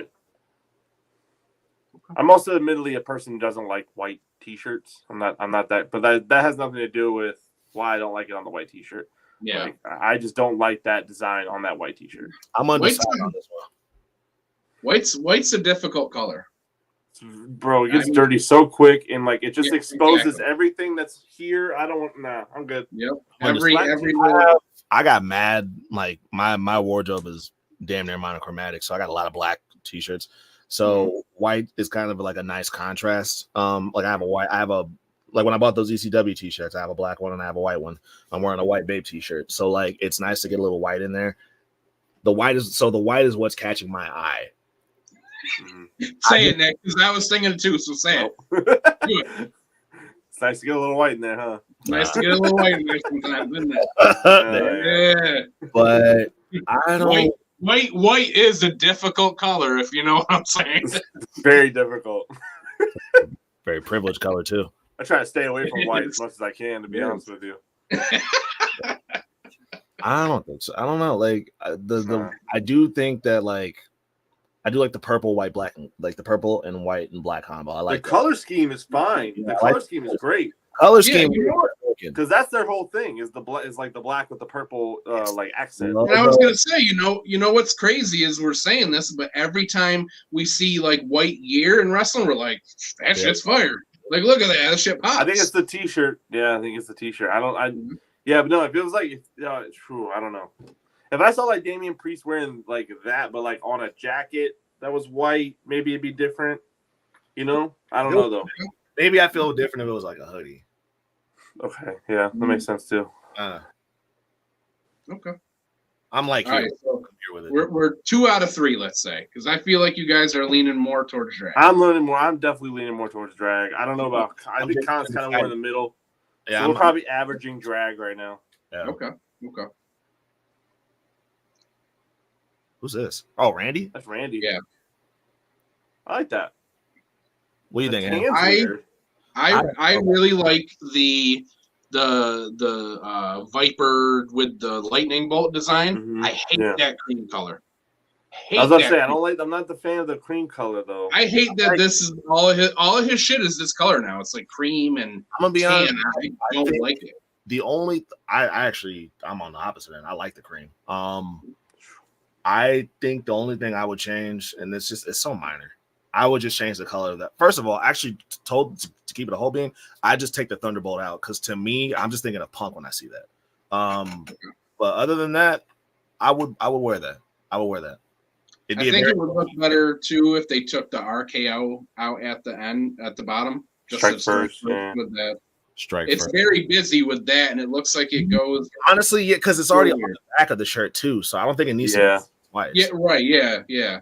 I think so. It looks a lot like the old like Yeezy Kanye West. Yeah, like the old. It looks a lot like those. Yeah. So like it's giving me that vibe for sure.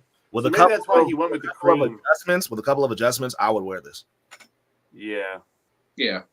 That's what I'm thinking too. Like I don't like the cream, but maybe if, like you said, a couple different things were changed around a little bit, maybe I would like it more. Yeah. If you take that thing off the back and just keep the design like that on a cream hoodie, I'm there.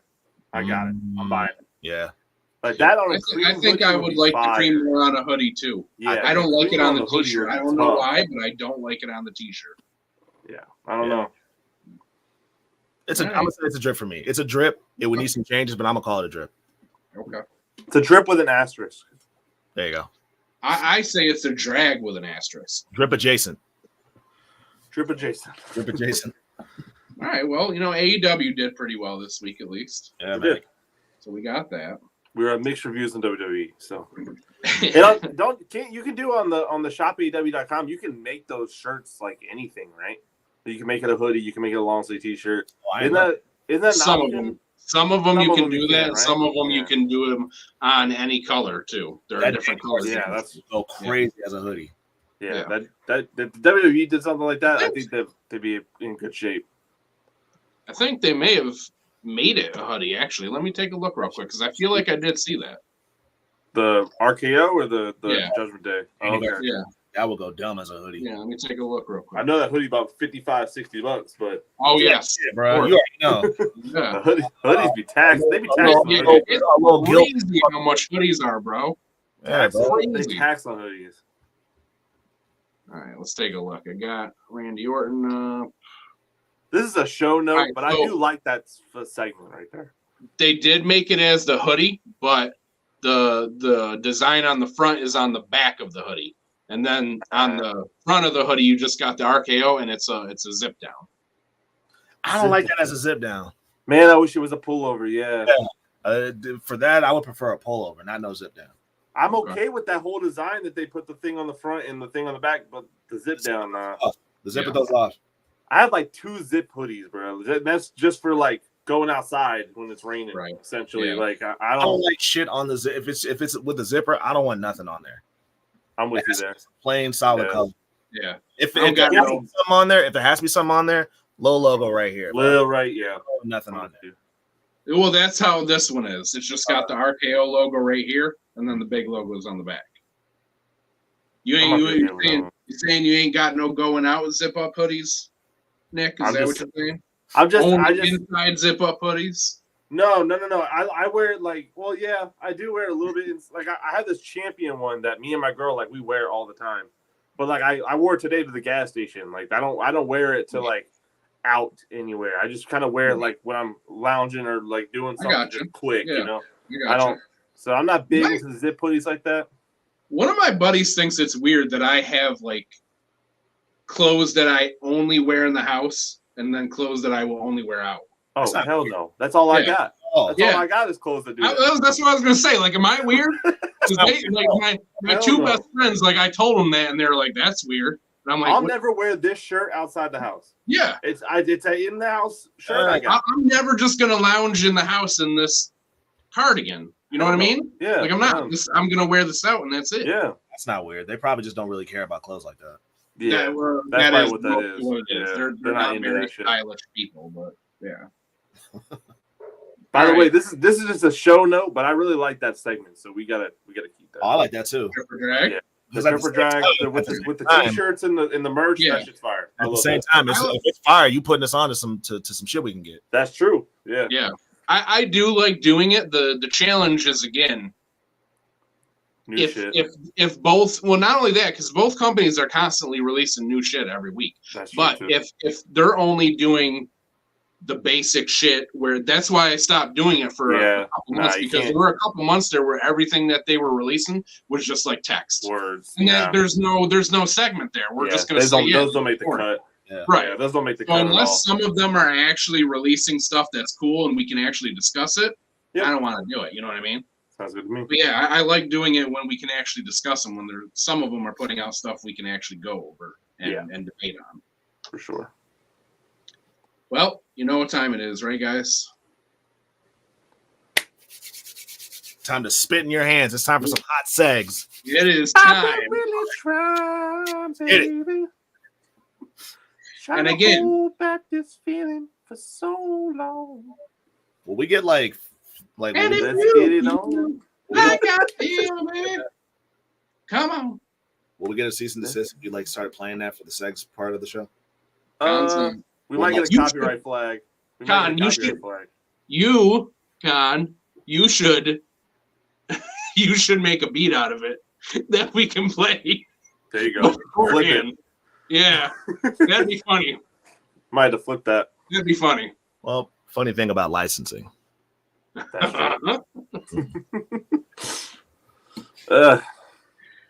right. Let's go and dry. Let's go and dry. Going dry. We're not. Yeah, we're just going to it. No, I'm not getting. I am ready right now, and I'm not getting everybody else ready. Okay. I'm ravenous. We're going. I'm ravenous. I'm not getting the selfishness of I'm not getting anybody else ready. It's fucking insane. That's crazy. Get yourself ready right now, okay? We should all be coming to this ready to go. Okay. God. I've got time for all the other bullshit. Begin. We've got time to get you guys all in the mood for it. That sounds worse. Let's just begin. Fucking shit. You gotta come to this ready to go. Okay. Come, right? Beef Lee, was this with his the Shane Taylor promo? Yeah. I saw this shit and I was like, look at this motherfucker right now. I also like because in the old clips he was wearing an all black suit with him. Oh yeah, Shane. With the old clips, like I think it was like someone just posted, somebody in one of our wrestling chats recently posted a little video package they did for Shane Taylor. Oh yeah. Old clips. Keith Lee was wearing an all black suit. Yeah. Yeah, that's what when they were the Pretty Boy Killers and Ring of Honor, they came out in like suit jackets and then they took them off. And they were both, especially Shane, they were both much larger in Ring of Honor. They have both lost a lot of weight and gotten in better shape than they were there. So they used to just especially Shane Taylor. Yeah. Shane was. He's still a big dude, but now he was a real big dude. Not like he used to be. I remember. Yeah, this motherfucker. He looks like he's like the leader of an alien race in a Marvel movie. Or something. I was about to say he looks like a senator from Star Wars. Yeah, I love it. It's so fucking out there. I just love it. He's about to oppose Chancellor Palpatine. Yeah. It's very Pacific Rim. Yeah, it is. Yep. Nope. All right, Khan did not have a drip or a drag. No one did it for that. I pulled my drip. That's Dragon Lee. Sir, shit was hard. That colorway is tough. It is very tough. It's very tough on him too. Like it looks. I really like good. the deep red, like that right there, like the deep red. I like that. Almost. I like that. Accent that shit with the black, bro. Mm-hmm. Black and red's an unbeaten color. Yeah, Scott Steiner used to have like his jacket was like that. Yep. Black and red is an unbeaten combo. I agree. Yeah, I like Dragon Lee's always got. He's always got some good gear.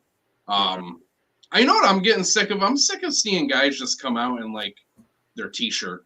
Like nobody has entrance gear anymore except for if it's like a PLE or something. You know what I mean? Like shit. They're just coming out like, it's my latest t-shirt. PLE. Yeah. You know. So I like that Dragon Lee. He's always coming out in these very elaborate jackets and shit. Me like cool. Me likey. Mm-hmm. Here's my drag. Oh, is that Matt Taven? What the fuck? Is that Giraffe? It is. Because remember all those segments they had giraffes in it and shit. So now he's wearing giraffe clothing. This nigga can't dress. Oh, he can't. Yeah, he can't dress. He can't. Wow, bro, that's hideous. And the shoe. Hold on, the shoes. The shoes don't match. What is the shoes? Everything has to be. He always has to be wearing purple. I've never seen this guy not wear purple. To match. The shoes don't necessarily have to match, but they have to go. They need to go with it. Yes, they're to go with it. Yeah, they don't have to be giraffe print, but they got to be something close to it. Oh, Lord. Fuck no. Yeah, I hated that. Because you know, the worst thing about it is he specifically searched for this. Like he got on Google and he was like, giraffe print hoodie. Oh, yeah. No, he typed it on Amazon. Yeah. You had to find someone on Etsy for this. No one makes this shit. Bro, this is terrible. No.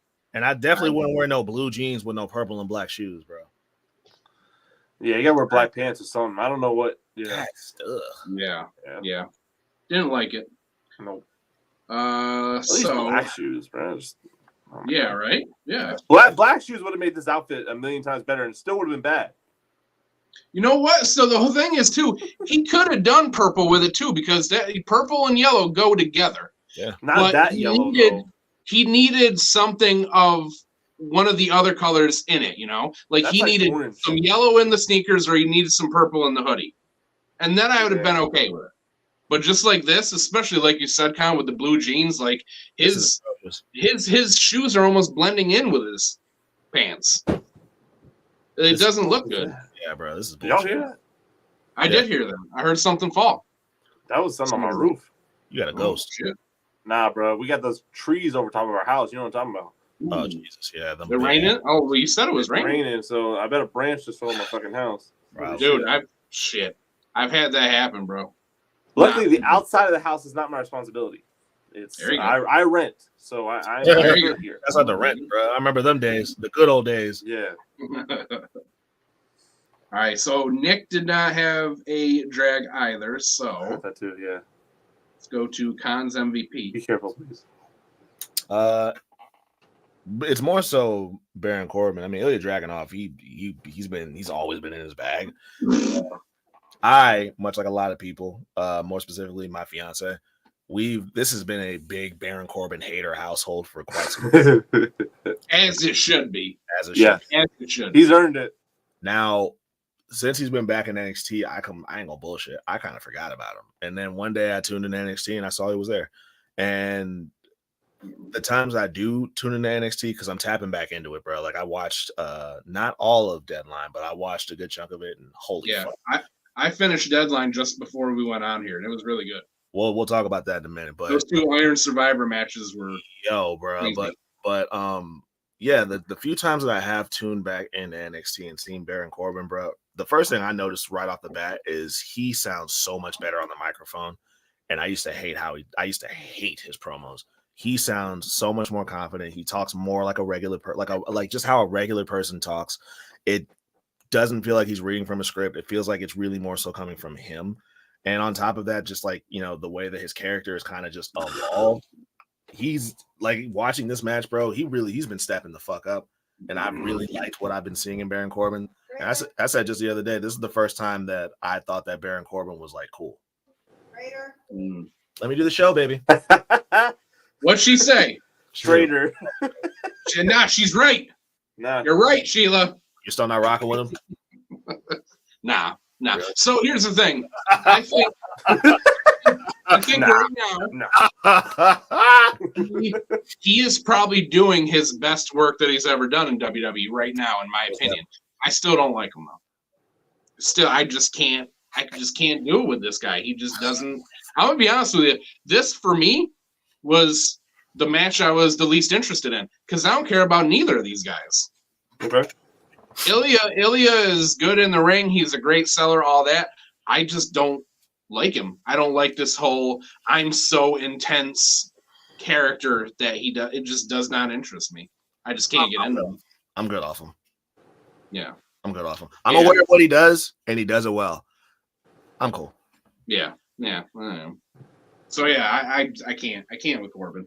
I don't think there's anything that he could do that would make me like him. I just dislike him that much. You won me over because I just remember him being so fucking bad. And I remember when he debuted in NXT, I wanted to like him. I really did. And I don't know what it was, bro. Like, remember when they would just have him come out and just squash people all the time, right? Yeah. Everyone was like really feeling him, and I'm like, bro, I don't know what it is about him, but something about him is just not clicking for me. And it was always like I always wanted to like Baron Corbin, But I was like, bro, it's something about him just not doing it for me. And then when he got that's why I really didn't like him. Everybody was always like, "Oh, just bring back the Lone Wolf. Bring back the Lone Wolf." For what? There was nothing to that gimmick at all. The gimmick literally was that he came out, he had a cool entrance, he had cool music, and had a cool finisher, and he would beat people fast. That was the whole gimmick. There was nothing more than that. Other than that, he was just a guy. That was it. He had no character. He didn't talk. He had really bad hair. Like, there just wasn't.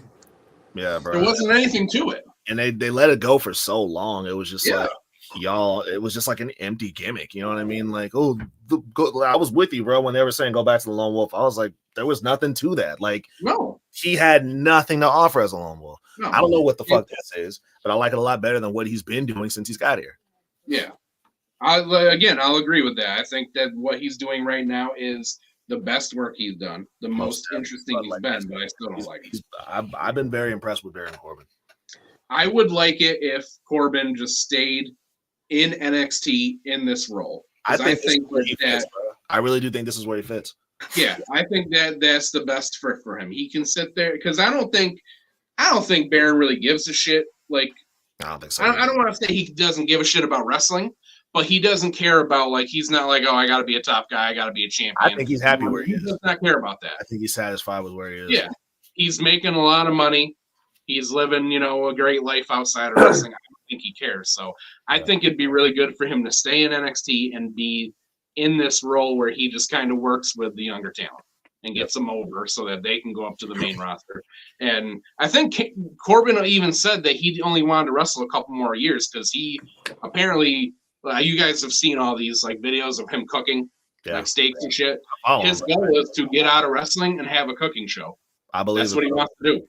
So even when I didn't like him, bro, I don't know why, but I followed him and I would watch him. Like, you follow him too. This nigga's always making steaks.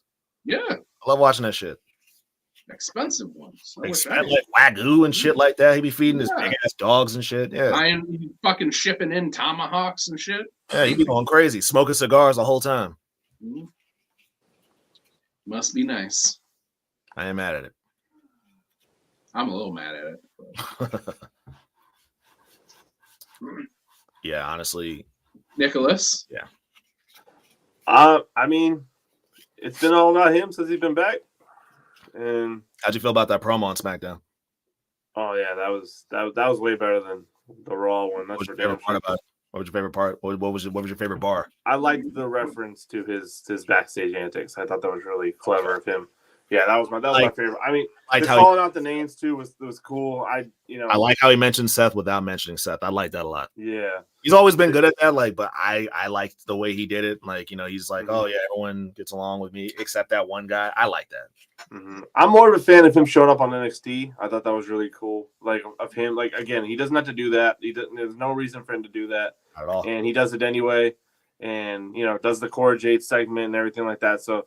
I think that stuff's really cool. I think that speaks a lot to him and what him trying to make himself look a little better after all this shit, because I think he's I hope he is like realizing that people look at him a certain way and he needs to kind of fix that instead of just using it as a way to stay in the point of conversation. Trying to okay, let me actually look like a good person for a little bit. Yeah. So I hope that's the case, but I don't know. It's hard to tell right now. But I think at least this week with the SmackDown promo and him coming to NXT, I think he wins the week here. Okay. Not mad. I did like a lot of other stuff in that promo too. I did like him, calling out Roman and saying, "Hey, Paul was my wise man first." That was cool. That was really fun. That was dope. Because that'd be interesting to see them two go at it and is Paul going to be torn? Because Paul seemed to be okay with stabbing Brock in the back and leaving. Paul Heyman has turned on every single person that he's ever managed. Pretty much, yeah. Every person he's ever managed. Yeah. I liked him talking about WrestleMania and main eventing WrestleMania. He's always said that was an issue for him. Yeah. That he felt that he should have main evented WrestleMania at one point. He felt like him and Undertaker that feud should have done it. He's never done it? No, he's never main evented WrestleMania. No. That's fucking crazy. I didn't know that at all. He wasn't even excited about his match with The Undertaker when it was happening. Yeah. That was near the end there, Taker thing, but yeah, he's never done it. With how hot he was after the whole Money in the Bank thing and all that, it is crazy that he was not in a main event the next year. Yeah. That's absolutely insane. That's crazy. You skipped over my MVP.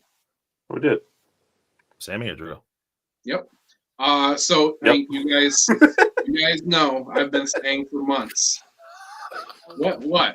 I said Sammy or Drew. Yeah, Sammy or Drew. You go, yep. Yes. Why was that funny? Because he asked this person or that person. Or Drew, and you just say, yep.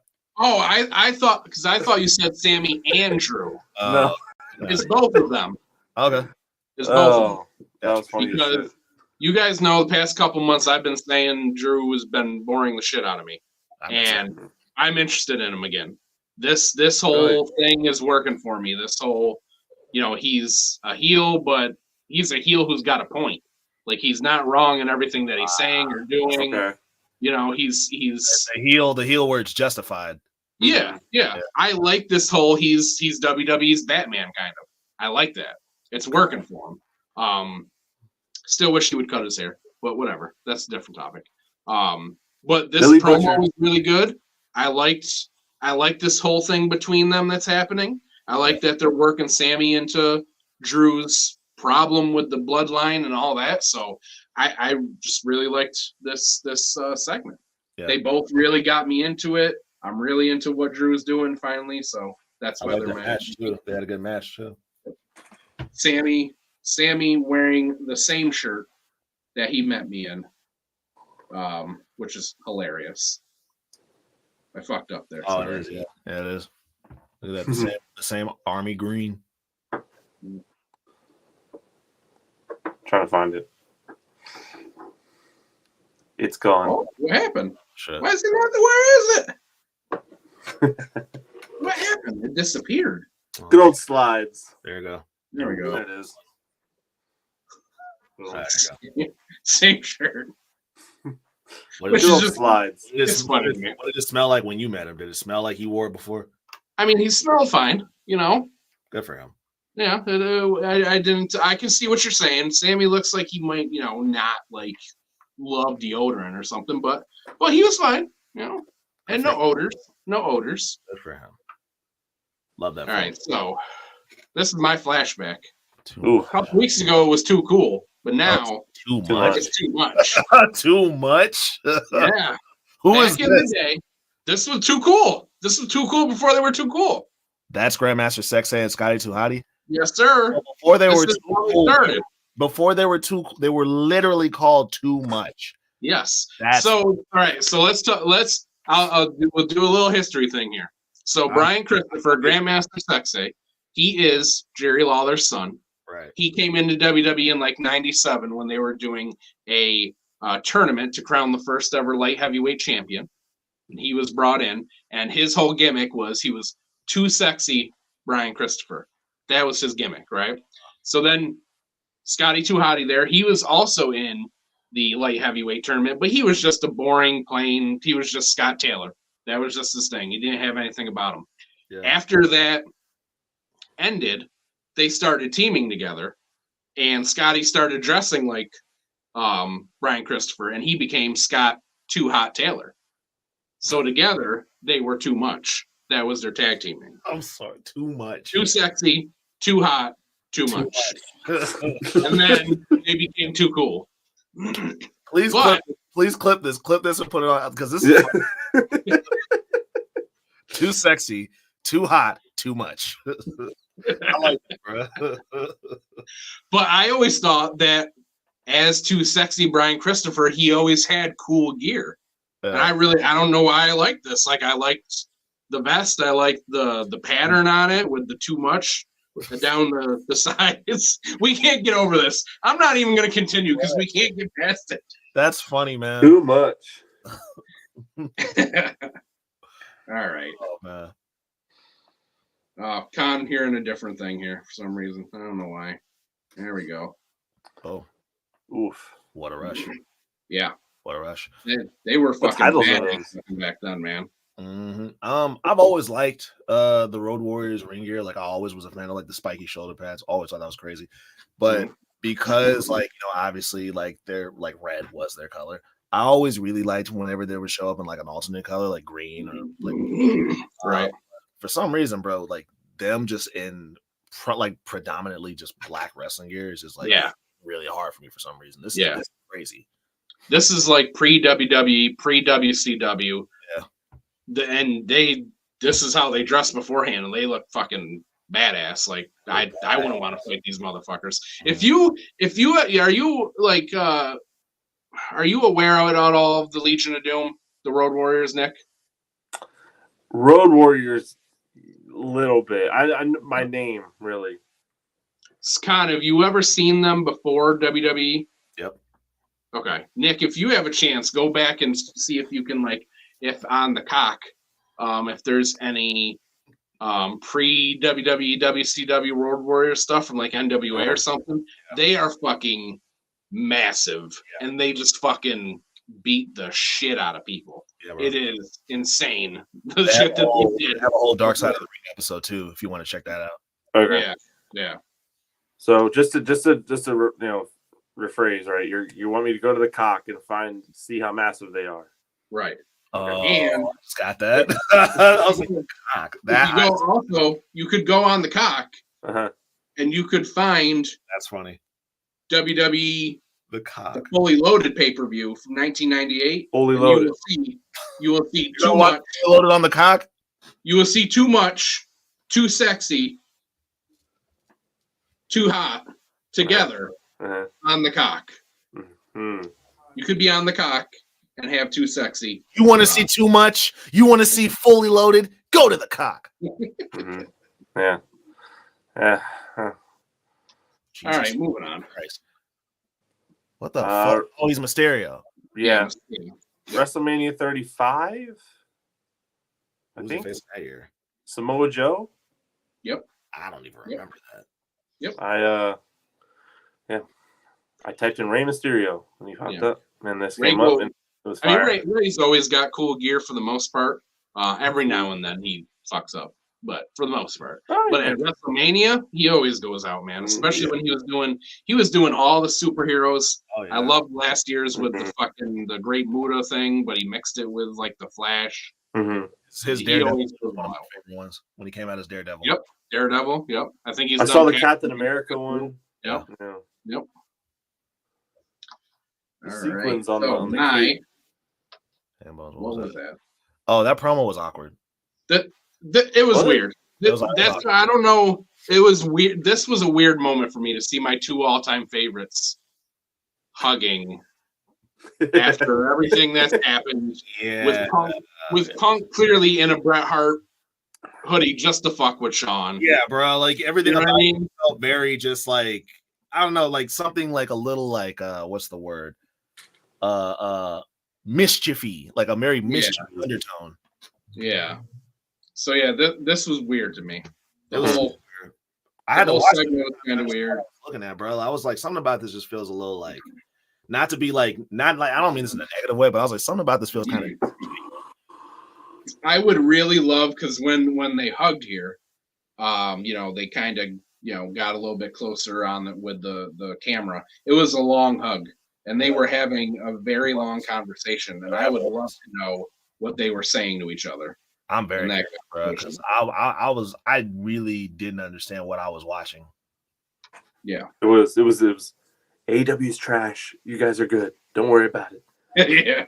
Go back to Wednesdays. You'll be fine. Don't call me Hickenbottom. We're not friends. I like the hoodie. Me and Brett are okay. I like that's funny.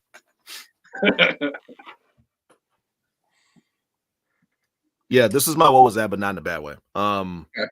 I got done saying this the other day.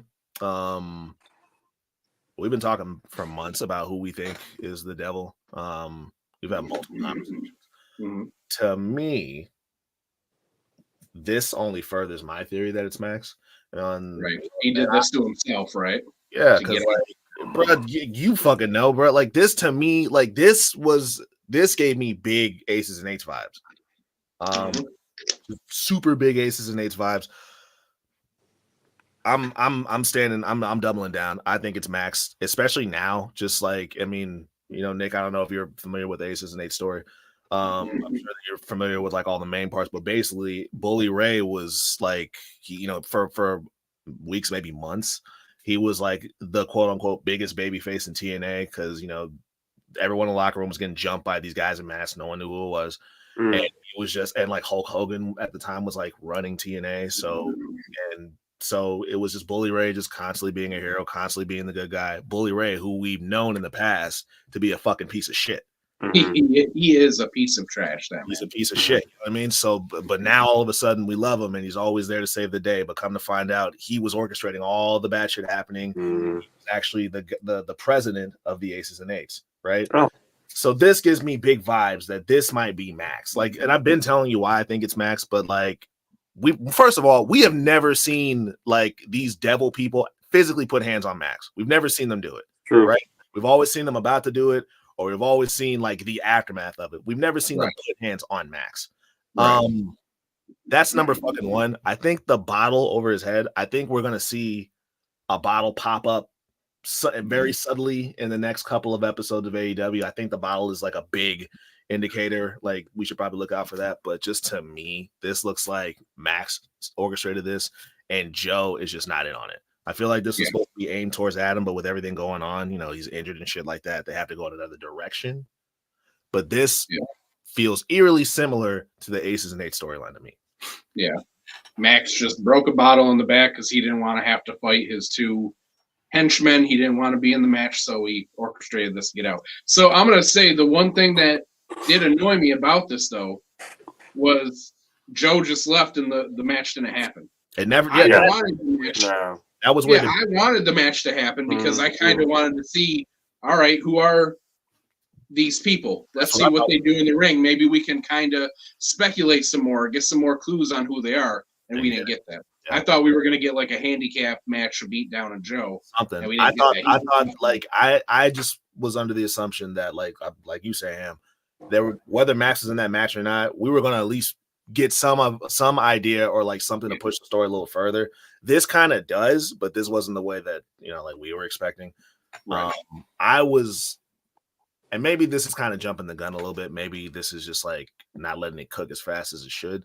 I was, expecting a match and at least being able to get some idea of who's under those masks. You know what I mean? Even if we don't get a full reveal, that's what I was expecting. Right.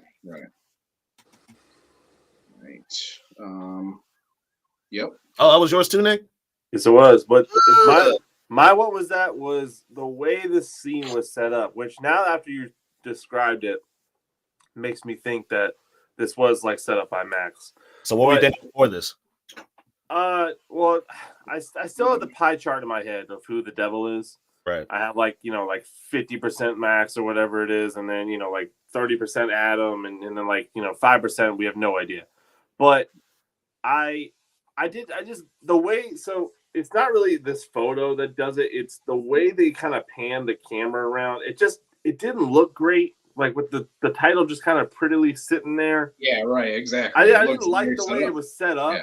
Like, and that was kind of like, what was that? Like, why did we set it up that way? In a situation that would be otherwise like sloppy and chaotic, this looks very controlled and very like organized. You know what I mean? So, but now to your point though, if it was just him doing it, then it's like okay, and that's why it looks so clean essentially because he just kind of did it to himself.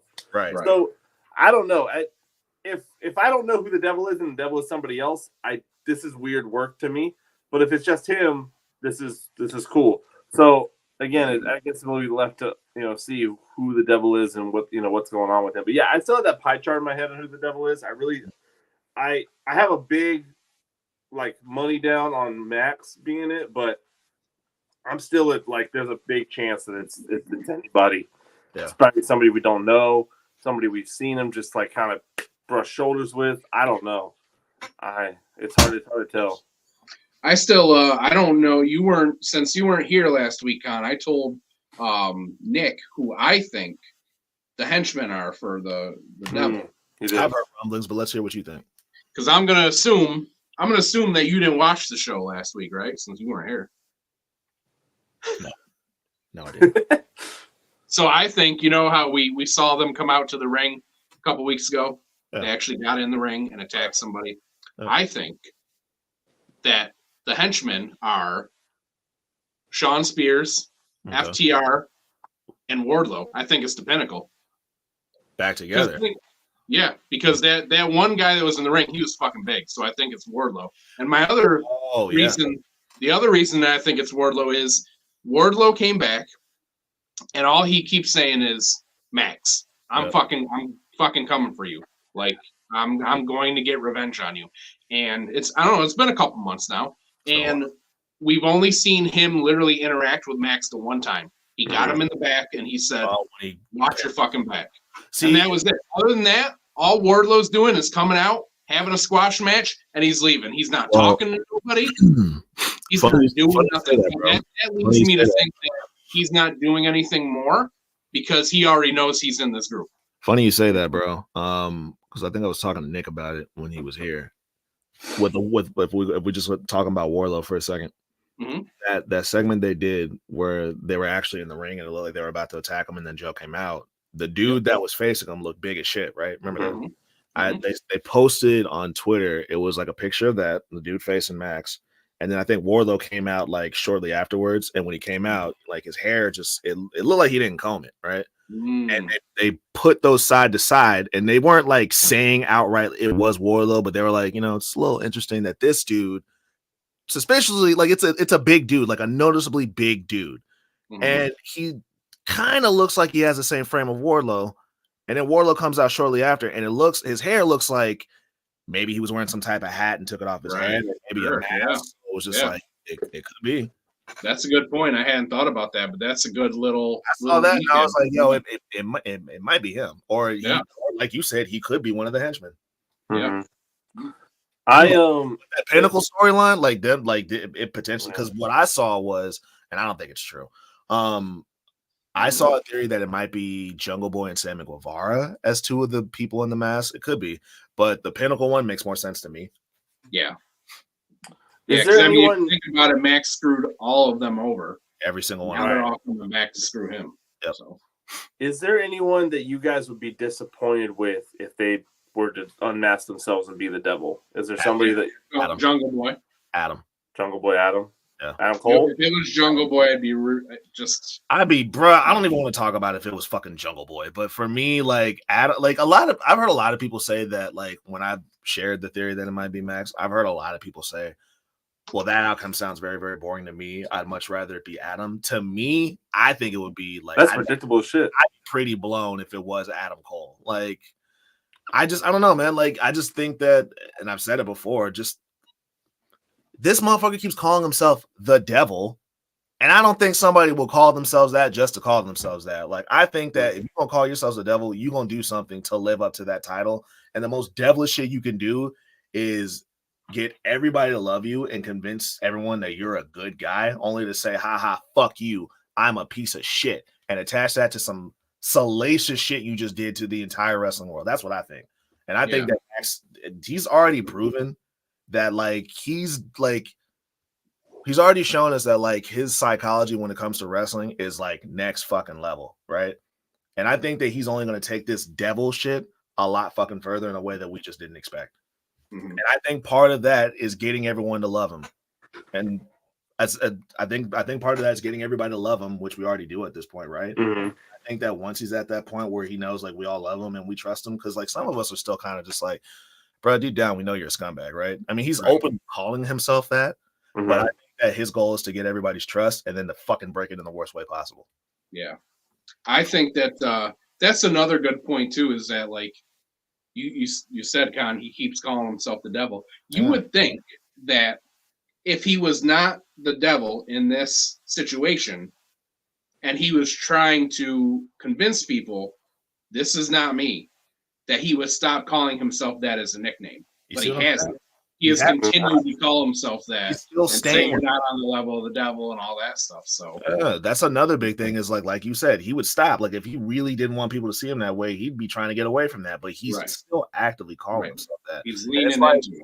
And it's like, bro, you haven't like you're still calling yourself that, but like you haven't done anything devilish, since this whole like personality change. So why are you still calling yourself that? Right, exactly. And I also, like you said, that account about Cole and it being, whoever saying that's predictable. I hate that shit. Yeah. I don't care if it's predictable. If it makes sense, do it. I'm with that too. For me, the only two people who make sense are Adam Cole, or like you said, Max reveals it to be him the whole time, and just straight up says, "I fucking told you guys that I'm the devil, and you didn't believe me." There you go. Like I kept telling you, you're fucking stupid. I made you fall in love with me. You're idiots. I made you cheer me. I hate all of you. Like, this. Like, I think that is a very real possibility. Those are the two people that makes the most sense. It's either Adam or it's MJF. Yeah. And I almost would prefer it to be MJF because I still would really like Cole to come back and be the one to dethrone MJF. Yeah. I think to me, like, it just makes more sense to, like, don't get me wrong, like, Adam Cole, he's like, his heel work is A1. Like, it really is A1.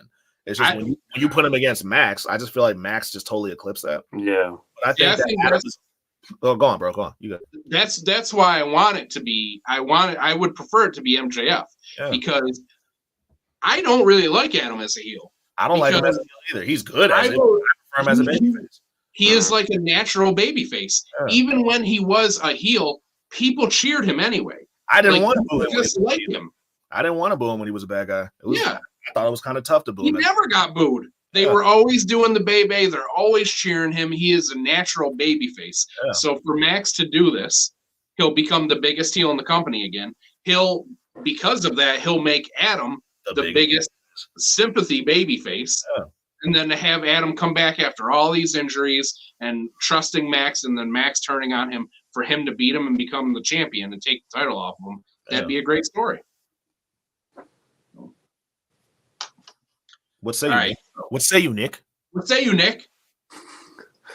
Still, I when I use the word predictable, I'm more so saying like I don't want that just because I feel like it's just the easy call essentially. Sure. I agree that MJF and Adam Cole are predictable, but not in the way that I would use the word. I think those make the most sense. Predictability can be good. Predictability can be good. Exactly. Yeah. So like as long as it's logical and it makes sense. Yeah, exactly. So when I say something like, "Oh, that's too predictable," it's more like it's just like it's lazy. It's lazy. Yeah, it's lazy. There's no effort. Yeah. With it. Like that's lazy. Sure. Like you could anybody, you could have done that, So it's like like I said, I still have this little thing where it's like it's somebody we don't really know. Like I think Wardlow would be a good choice to actually be the devil. I really think it would be. I ain't gonna lie. That would be fucking nuts. The fact that Wardlow, because like I feel like people still think of Wardlow as just like the big fucking whatever. So like the fact that he orchestrated all this shit, and then like just to get back at Max for this shit, like would be crazy. Yeah. So like. That's something that I think would be really cool. That is not, predictable or lazy or anything like that. That I think would be really like it's not. It wouldn't make the most sense, but it would make a lot of sense. I think it makes perfect sense for him to be one of them too. Yeah. So it's like like the whole Wardlow's whole storyline was that he was Max's assistant. He wasn't even working there, and then Max screwed him over, and he had to fight to get a contract. That was literally his first 2 to 3 years in AEW. So it makes perfect sense that he wants to come back and fuck Max up because everybody thinks that he's a good guy now and he knows better. Right. Yeah. And now to me, Jack Perry makes very little sense. Yeah. I understand the Sammy, like he screwed up Sammy, he screwed up Jack and all like it's not enough. It doesn't make enough sense for us to be like, okay, he's the devil. Like I'm not Jungle Boy is that big of a shot caller, dog. I'm just not. Yeah. It'd be really wild if it ended up being the three. It was Jack and Sammy and Darby turned. Darby's against him. That'd be wild. But would it be the Darby's too caught up in Sting too right now? So it's like that wouldn't even be. I don't think fans want to boo Darby Allin. I don't think I would. I don't. Yeah. I know. I don't. Yeah. Yeah. All right. This is my match of the week. Danielson versus Andrade. Okay. Great match. I think I'm about to start that match because I was watching it before we started. So I think I'm about to start that match very soon. Do you know what happens here? Who wins? No, don't tell me. Okay, so I'm not going to tell you, but yeah, it was just a very good match. This is the one that everybody was concerned that Danielson had gotten injured in earlier this week because this was right. Yeah. But it was just part of the match. Gotcha. And it was a good part of the match, so it really does make the match. So yeah, definitely make sure you watch this one, Con, because it was a good match. Why have they been filming Collision early for the last couple weeks? What was the reason? I felt like there was a reason. I can't think of what it is. Because they've been filming Collision before Dynamite, so it's like you gotta do Collision before you do the you gotta figure all that out. That's You're doing things in the wrong order. That's a lot of work. Yeah. But I thought I could have swore they said that they taped Collision on Tuesday. That's what I'm saying. So you're doing Collision on Tuesday, and then you turn around and do Dynamite. The thing that's happening before Collision. Yeah, it's still right. Yeah, it's really backwards. It's a bit of a continuity error. At least do it on Thursday. Then you right. Okay, now you know what happened in Dynamite. You can kind of alter Collision in a little way. Well, I mean, to be honest though, thinking of this week only, there wasn't really anything on Collision that affected anything on Dynamite because Collision really did revolve around just the Continental Classic matches. Facts. Okay. It didn't really have anything to do with what happened on Dynamite or storylines. So okay, that makes sense. I think this week it was fine, but yeah, if they did it, before, you're right, Nick. Why would you? Right. Why are you telling them what's happening in a storyline a day before? It just seems like more work on your end. You could just easily, just do it today and then Dynamite and then do Collision another day or something. Right. I don't know. Hell yeah, most definitely. Hell yeah. I almost picked this one. This shit was hard. I mean, I knew it was gonna be good, right? But I mean, I don't know. I guess I kind of just underestimated. For real, I underestimated Jey Uso. It's Seth Rollins. We're always gonna get a good match out of him. Mm-hmm. And Jey has been stepping up, right? But I've been and I don't know how big this boat is, but I've been in the boat of still not being full on convinced about Jey being a main eventer. I agree. This match changed my mind completely. Oof. This match changed my mind completely, bro. He cooked. They both did, but he cooked. I still don't see Jey as the guy, a guy that's going to be a world champion. But you can see him with at least with the world championship. I don't know. I wouldn't go there for me personally, but I will say that Jey has really surprised me in how over and how popular he has gotten by himself. I'm really fucking surprised by it and really impressed by it. And he has stepped up. I still don't see him as a world champion. I do see him as, like I said, I think it'd be cool to have him be the guy who beats Gunther and be the Intercontinental Champion. I've heard a couple people say that. Jey is the guy. He has gotten himself to a point where I don't feel like he's a world champion, but he is so high up on the card and so popular right now that he makes sense to beat somebody like Gunther. Whereas right now, nobody else makes sense to me to beat him. I don't see anybody else on the roster where I'm like, yeah, that guy's going to go beat Gunther and make his career. I just don't. But I could see Jey doing that and being the Intercontinental Champion for sure. Yeah, they smoked this, bro. They smoked it. This is the first, well, I ain't going to say in a while. I'm going to say this is the first Jey Uso match, the first Jey Uso non-bloodline match that he's had where I was actually reacting as it was going on. I was and I was gasping. This is a good fucking match, man. Yeah. Yeah, agreed. Oh yeah, Roosh versus Mox. That shit was a banger, bro. Those motherfuckers killed each other. They went crazy. Yeah. These motherfuckers killed each other, and for a while, they were on there for an hour. They took up half the show. Yeah. That was a 25-minute match or something. It felt like a 45. It was almost 20 minutes because the matches for the Continental Classic are only 20 minutes. Yeah, that shit felt like it was going on for a long time. Yeah, they were going in, bro. I know they were feeling it, bro. Because there's no way. Oh yeah, bro. But their shit in. Roosh puts on good matches, bro. I don't know what is about him. I don't think they do. Either he's not doing enough or they're not doing enough with him. I don't know what it is, but I don't think they're doing enough with him. I think his character's a little one-dimensional. I think that's really what it is. I think it's just like there's nothing really like there for me to like. I think he's got this like boss thing with his manager guy and like is that his brother that he's wrestling with? Yeah. So it's cool, but it's set up for good shit. It's just not doing anything. So it's like I think Roosh is kind of suffering from the same thing as Jay White.